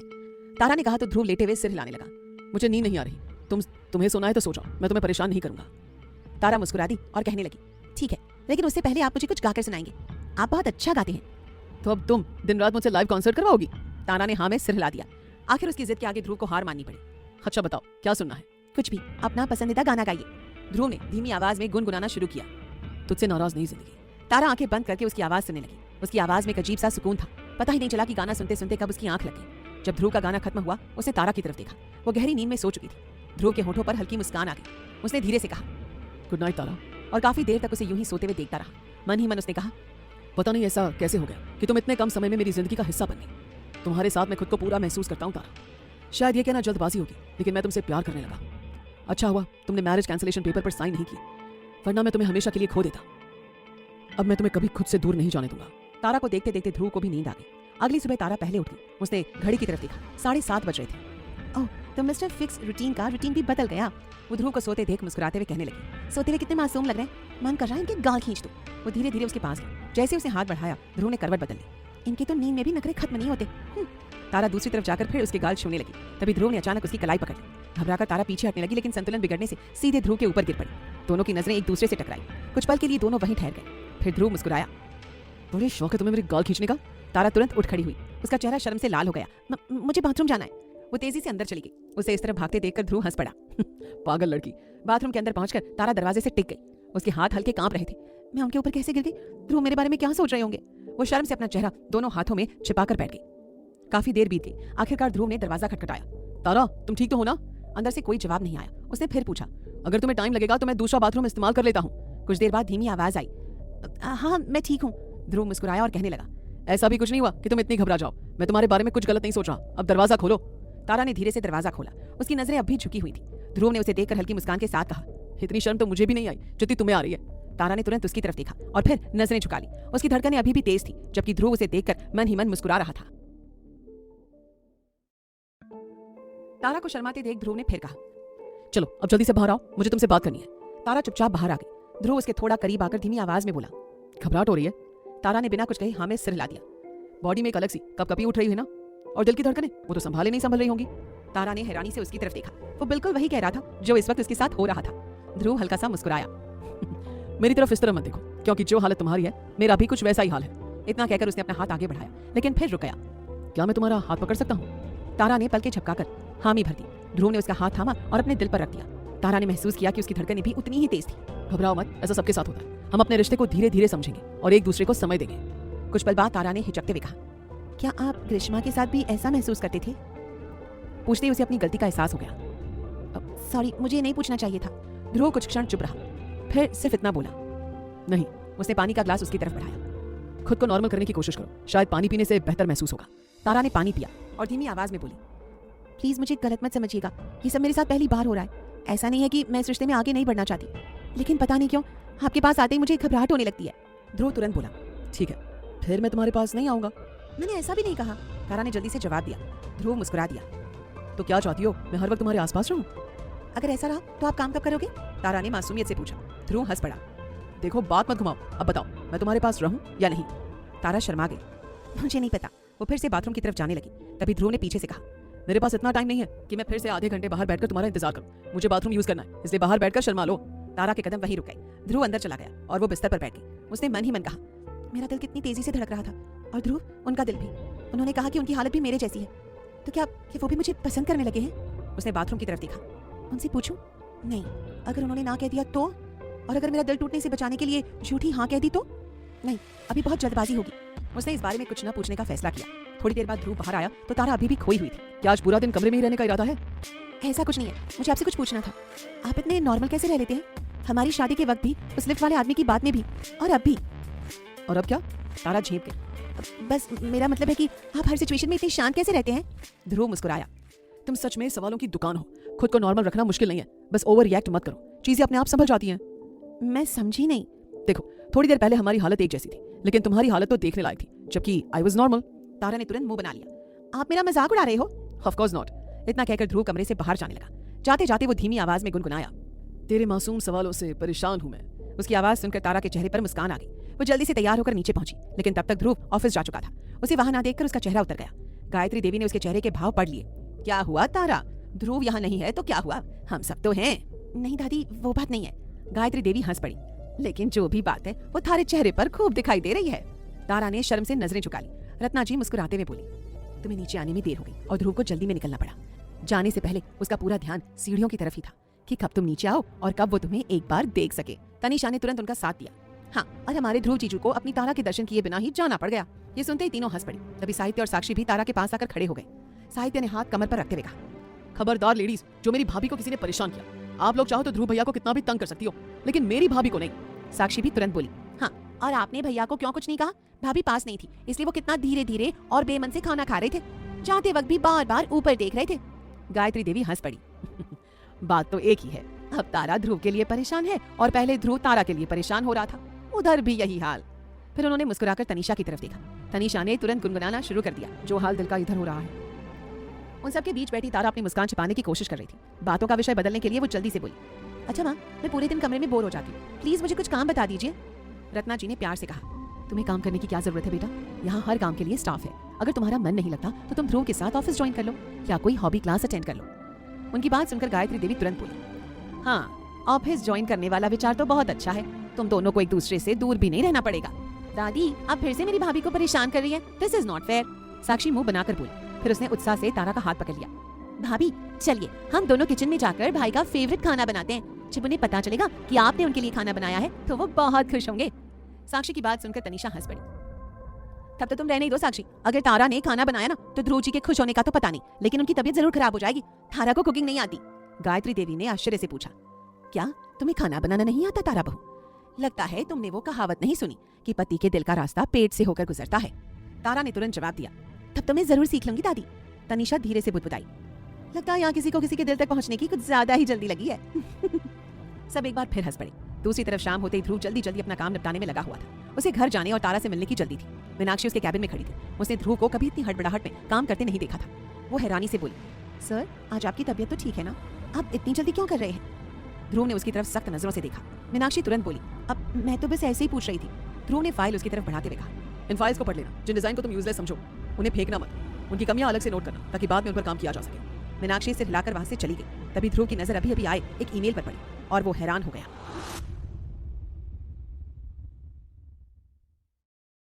वो ईमेल ऑस्ट्रेलिया की कॉलेज से था। साहित्य और साक्षी का एडमिशन कंफर्म हो चुका था। मेल पढ़कर उसके चेहरे पर खुशी और उदासी दोनों के भाव आ गए। वो धीरे से बुदबुदाया, अगर मुझे उन दोनों की सिक्योरिटी की चिंता नहीं होती तो मैं उन्हें कभी इतनी दूर पढ़ने नहीं भेजता। कुछ देर बाद उसने खुद को संभाला। चलो अच्छा हुआ एडमिशन हो गया। लास्ट मोमेंट पर अप्लाई करने की वजह से लगा नहीं था कि कंफर्म होगा। अब दोनों की कल शाम की फ्लाइट बुक कर देता। उसने तुरंत टिकट बुक कर दी। सारा काम खत्म होने के बाद उसके चेहरे पर सिर्फ एक ही बेचैनी थी, जल्द से जल्द घर पहुंचने की। इधर घर पर बोर होने की वजह से तारा बगीचे में टहल रही थी। शाम के 7 बज रहे थे और हल्का अंधेरा छाने लगा था। टहलते टहलते वो मन ही मन सोच रही थी, उन्होंने कहा था कि वो 8 बजे तक आ जाते हैं, कभी कभी 9 भी बज जाते हैं। पता नहीं ये 1 घंटा कैसे बीतेगा। क्या मैं दादी की बात मानकर ऑफिस ज्वाइन कर लूं? फिर मैं हर समय ध्रुव के पास रह पाऊंगी। नहीं, ये कितना अजीब लगेगा ना। सोचते सोचते वो घर के बाहर तक आ गई। वहां खड़े सिक्योरिटी गार्ड ने उसे देखकर सलाम किया। उसी समय उसकी नजर सामने गली के मोड़ पर खड़े एक आदमी पर पड़ी। उसके हाथ में दूरबीन थी। तारा का माथा सिकुड़ गया। ये आदमी कौन है? 1 मिनट, कहीं ये वही लिफ्ट वाला आदमी तो नहीं? उत्कर्ष मेहरा। उसकी आंखें फैल गई। आज तो इसे छोड़ने वाली नहीं हूँ। पिछली बार मेरे हाथ से बच गया था, लेकिन इस बार नहीं। वो दबे पांव बाहर की ओर बढ़ने लगी। सिक्योरिटी गार्ड ने तुरंत उसे रोक दिया। मैडम, सर ने किसी को भी अकेले बाहर जाने से मना किया है। तारा ने लापरवाही से कहा, अरे मैं ज्यादा दूर नहीं जा रही, बस यहीं थोड़ी देर वॉक करके आती हूँ। गार्ड कुछ कह पाता उससे पहले वो आगे बढ़ गई। उधर उत्कर्ष मेहरा ने भी उसे अपनी तरफ आते देख लिया था।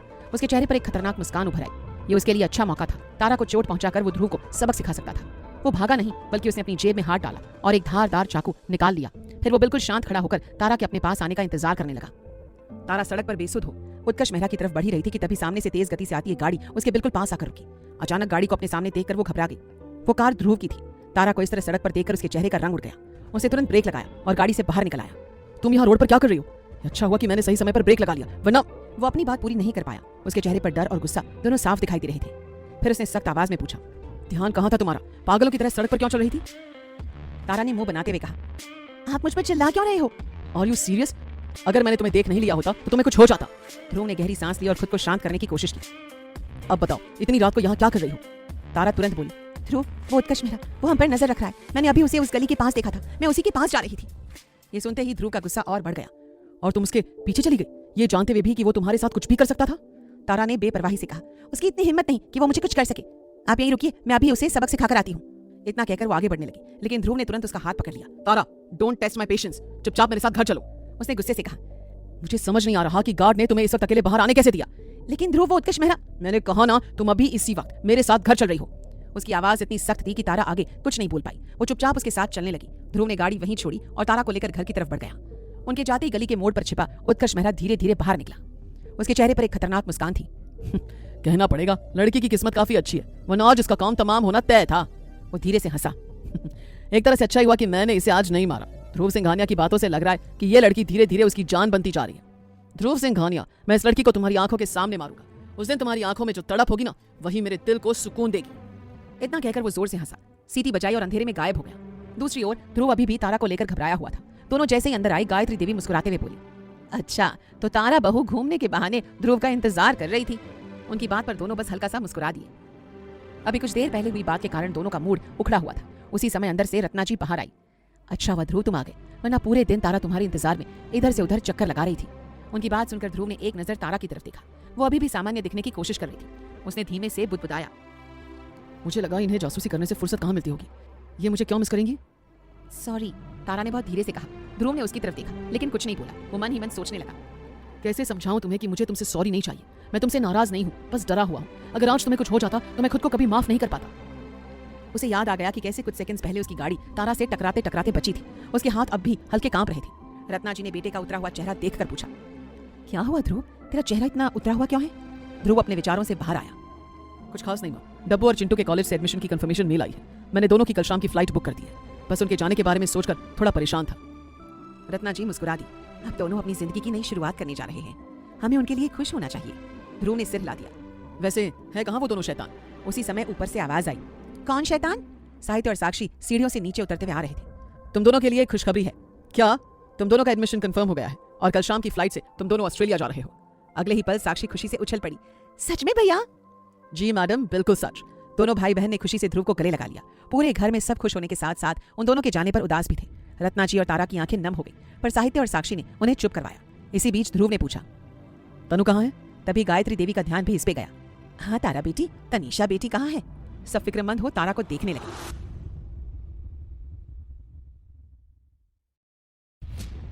एपिसोड 74। तारा ने मुस्कुराते हुए कहा, समिधा आंटी ने उसे एक एनजीओ के काम से भेजा है, वो कल सुबह तक आ जाएगी। उसे ये देख बहुत खुशी हुई कि वो सब तनु के लिए भी चिंतित थे। कुछ देर बाद सबने साथ बैठकर डिनर किया और तय किया कि अगला पूरा दिन उन्हीं दोनों के साथ बिताया जाएगा। रात के करीब 10 बजे ध्रुव और तारा अपने कमरे में पहुंचे। ध्रुव का व्यवहार अब भी बदला हुआ था। वो तारा से ठीक से बात नहीं कर रहा था। उसकी नाराजगी साफ दिखाई दे रही थी। कमरे में आते ही तारा ने अपने दोनों कान पकड़ लिए। सॉरी। ध्रुव ने उसकी तरफ देखा तक नहीं। रोज रोज तुम्हारी ये ट्रिक काम नहीं करेगी। आज मैं सच में तुमसे बहुत ज्यादा नाराज हूँ तारा। तारा ने मुंह बना लिया। वो तो मुझे भी दिख रहा है, लेकिन मैं बिल्कुल ठीक हूँ। आप उस बात को लेकर परेशान हो रहे हैं जो हुई नहीं है। सुबह मुझे बड़ा ज्ञान दे रहे थे कि हर चीज को नॉर्मली लेना चाहिए, अब ये क्या है? ध्रुव ने उसकी तरफ मुड़कर देखा। Oh really? तुम्हें सब कुछ नॉर्मल लग रहा है? तुम सोच भी नहीं सकती उस वक्त मैं कितना घबरा गया था। वो फिर दूसरी तरफ देखने लगा। तारा ने धीरे से कहा, आपको मनाना सच में बहुत मुश्किल है। अगली बार आपकी कोई गलती हुई तो मैं भी मुंह फेर कर बैठ जाऊंगी, आपसे बात नहीं करूंगी और सबके सामने ऐसे दिखाऊंगी जैसे सब ठीक है। ध्रुव चुप रहा। उसके मन में बार बार वही दृश्य घूम रहा था जब उसने अचानक तारा को अपनी गाड़ी के सामने देखा था। अगर वो ब्रेक लगाने में एक पल भी देर कर देता, उसने आंखें बंद कर ली। तारा ने फिर पूछा, ध्रुव अब आप खुद ही बता दीजिए कि मैं क्या करूं जिससे आप मान जाएं? कुछ देर बाद उसने थकी हुई आवाज में कहा, कुछ मत करो तारा, प्लीज मुझे थोड़ी देर अकेला छोड़ दो। मैं बहुत लो फील कर रहा हूँ, मुझे थोड़ा स्पेस चाहिए। ये कहकर वो ऑफिस रूम की तरफ बढ़ने लगा, लेकिन तभी तारा तेजी से उसके पीछे आई और उसे पीछे से गले लगा लिया। ध्रुव के कदम वहीं रुक गए। तारा ने धीरे से कहा, आपने मुझसे कहा था कि जब आप लो फील करें तो आपको हक चाहिए। मुझे किसी को मनाना नहीं आता, लेकिन अगर आप उदास हैं तो आपको बेहतर महसूस कराने के लिए हक तो कर ही सकती हूँ। उसकी बात सुनकर ध्रुव के चेहरे पर अनायास मुस्कान आ गई। एक पल में उसकी सारी नाराजगी गायब हो गई। वो पलटा और धीरे से तारा को अपने सामने करके उसे हल्के से गले लगा लिया। तुम्हें याद था? तारा ने उसकी पीठ थपथपाते हुए कहा, मुझे आपकी कहीं हर बात याद रहती है ध्रुव। ध्रुव ने गहरी सांस ली और कहा, तो फिर ये बात क्यों भूल गई कि अकेले उत्कर्ष मेहरा के पीछे नहीं जाना है? मैं तुम्हें किसी मुसीबत में नहीं देख सकता, प्लीज इन सब चीजों से दूर रहो। तारा ने तुरंत जवाब दिया, आपको मेरी फिक्र है तो मुझे भी आपकी चिंता होती है। अगर उस उत्कर्ष मेहरा ने आपको चोट पहुंचाने की कोशिश की ना तो मैं उसकी जान ले लूंगी। आज आप आ गए, वरना मैं उसे छोड़ने वाली नहीं थी। ध्रुव हंस पड़ा। हाँ देखा मैंने, सुबह तुम्हारी कितनी हिम्मत है। उसकी बात सुनते ही तारा को सुबह की घटना याद आ गई, जब वो गलती से उसके ऊपर गिर गई थी। एक ही पल में उसका चेहरा गुलाबी पड़ गया। वो तुरंत उससे अलग होकर खड़ी हो गई। तारा को फिर से घबराते देखकर ध्रुव के चेहरे पर मुस्कुराहट फैल गई। जो लड़की कुछ देर पहले उसे बिना झिझक गले लगाए खड़ी थी, वही अब फिर से उसकी नजरों से बचने लगी थी। हे भगवान, ये मेरे मुंह से क्या निकल गया? अब तुम फिर से उसी तरह करने लगोगी? ध्रुव ने ड्रामाई अंदाज में कहा। हाँ तो क्या जरूरत थी आपको मुझे उन सब बातों की याद दिलाने की? ऊपर से आप मानने को भी तैयार नहीं है। लेकिन मैं अब तुमसे नाराज नहीं उतारा। मैं तो बस यही कह रहा था कि तुम इतनी घबराती क्यों? तनीषा को भी तो तुम बार बार भाग कर हक करती रहती हो, फिर मेरे साथ ये भेदभाव क्यों? ध्रुव ने बच्चों की तरह मुंह बनाते हुए कहा, क्योंकि वो लड़की है और आप तो लड़के हो।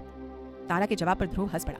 अच्छा, लोग कहते हैं कि हमारे देश में सिर्फ लड़कियों के साथ भेदभाव होता है, यहाँ तो इस बेचारे लड़के के साथ भी अन्याय हो रहा है। पता नहीं मेरे हक के लिए कौन आवाज उठाएगा। उसकी बात सुनकर तारा हंस पड़ी।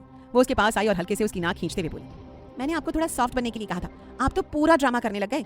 अच्छा एक बात बताओ, तुम्हारा ये बात बात पर गाल, नाक और कान खींचना जरूरी होता है क्या? ध्रुव का सवाल सुनकर तारा ने कंधे उचकाए और गुनगुनाने लगी, तेरे मासूम सवालों से परेशान हुए। Put one line here. उसका गाना सुनकर ध्रुव हंस पड़ा। आप हंस क्यों रहे? इतना भी बुरा नहीं गाती मैं। तारा ने मुंह बनाकर कहा, कुछ नहीं, बस ऐसे ही। फिर वो थोड़ा गंभीर होकर कहा, अच्छा, अब जब हमारे बीच सब कुछ सुलझ गया है तो मैं तुम्हें कुछ बातें फिर से समझा देता हूँ। तुम्हें पता है ना कि मैं अपनी फैमिली से कितना प्यार करता हूँ। तारा ने सिर हिलाकर हामी भर दी। तुम भी मेरी फैमिली हो तारा, और जब बात मेरी फैमिली की आती है तो मैं किसी तरह का रिस्क नहीं लेना चाहता। अब तुम इसे मेरी रिक्वेस्ट समझ लो या कुछ और, लेकिन आगे से कुछ ऐसा मत करना। तारा कुछ पल चुप रही। मुझे इन सब की आदत नहीं है, मैंने हमेशा हर काम अकेले किए हैं। आदत नहीं है तो आदत डाल लो। और हाँ, अगर पूरा दिन घर में बैठकर बोर होती हो और आगे कुछ करना चाहती हो तो बिना किसी झिझक के मुझे बता देना। तारा ने कोई जवाब नहीं दिया। उसे चुप देखकर ध्रुव मुस्कुराया। मैं जानता हूँ तुम्हारे मन में क्या चल रहा है। तुम सोच रही हो कि कोर्स और हॉबी क्लासेस बहुत महंगी होती है। तारा ने हैरानी से उसकी तरफ देखा। आपको कैसे पता? मैं यही सोच रही थी। ज्यादा नहीं, लेकिन थोड़ा बहुत तो तुम्हें जानने लगा हूँ। उसकी बात सुनकर तारा के चेहरे पर हल्की मुस्कान आ गई। जब तक आप पूरी तरह मेरे नहीं हो जाते तब तक आपकी चीजें भी मेरी नहीं होंगी, उसने मासूमियत से कहा। ध्रुव ने कोई जवाब नहीं दिया, बस गहरी सांस लेकर उसे देखता रहा। तभी उसकी नजर कमरे के फ्रिज पर पड़ी। आइसक्रीम खाओगी? अब आधी रात को आप मेरे लिए आइसक्रीम खरीदने बाहर जाएंगे, वो भी सिक्योरिटी गार्ड के साथ? लगता है तुमने अभी तक उस फ्रिज को खोला नहीं। तुम्हारी जगह साहित्य और साक्षी होते तो उसमें एक मटर का दाना भी नहीं छोड़ते। वो उठा और फ्रिज से आइसक्रीम निकाल कर ले आया। तारा की आंखें चमक उठी। अरे वाह, आपके पास तो अच्छा खासा खजाना है। और अब से ये खजाना तुम्हारा है। तुम्हें जो खाना है जब खाना है खा सकती हो। ना बाबा ना, अगर कभी आपका आइसक्रीम खाने का मन हुआ और इसमें कुछ नहीं मिला तो आप यही कहोगे कि तारा ने आइसक्रीम के नाम पर एक बर्फ का टुकड़ा भी नहीं छोड़ा। तुम पागल हो, ध्रुव हंसते हुए बोला। दोनों चुपचाप आइसक्रीम खाने लगे। ध्रुव खोई हुई नजरों से तारा को देख रहा था। कब उसकी मासूमियत उसके दिल में उतर गई उसे खुद भी एहसास नहीं हुआ। वो मन ही मन बोला, आई लव यू तारा, तुम सच में बहुत अच्छी हो। तभी तारा की आवाज ने उसका ध्यान तोड़ा। क्या सोच रहे हो? ध्रुव एक पल मुस्कुराया और कहने लगा, यही कि मैं तुमसे। ध्रुव के इतना कहते ही तारा की धड़कन तेज हो गई और आंखें फैल गई।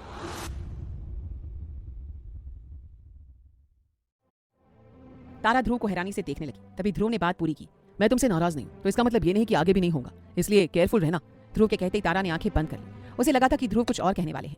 यही सोच ध्रुव भी हंसने लगा। उसे जानबूझकर ऐसे बात की थी। दोनों ने आइसक्रीम खत्म की और फिर तारा ध्रुव को गुड नाइट कह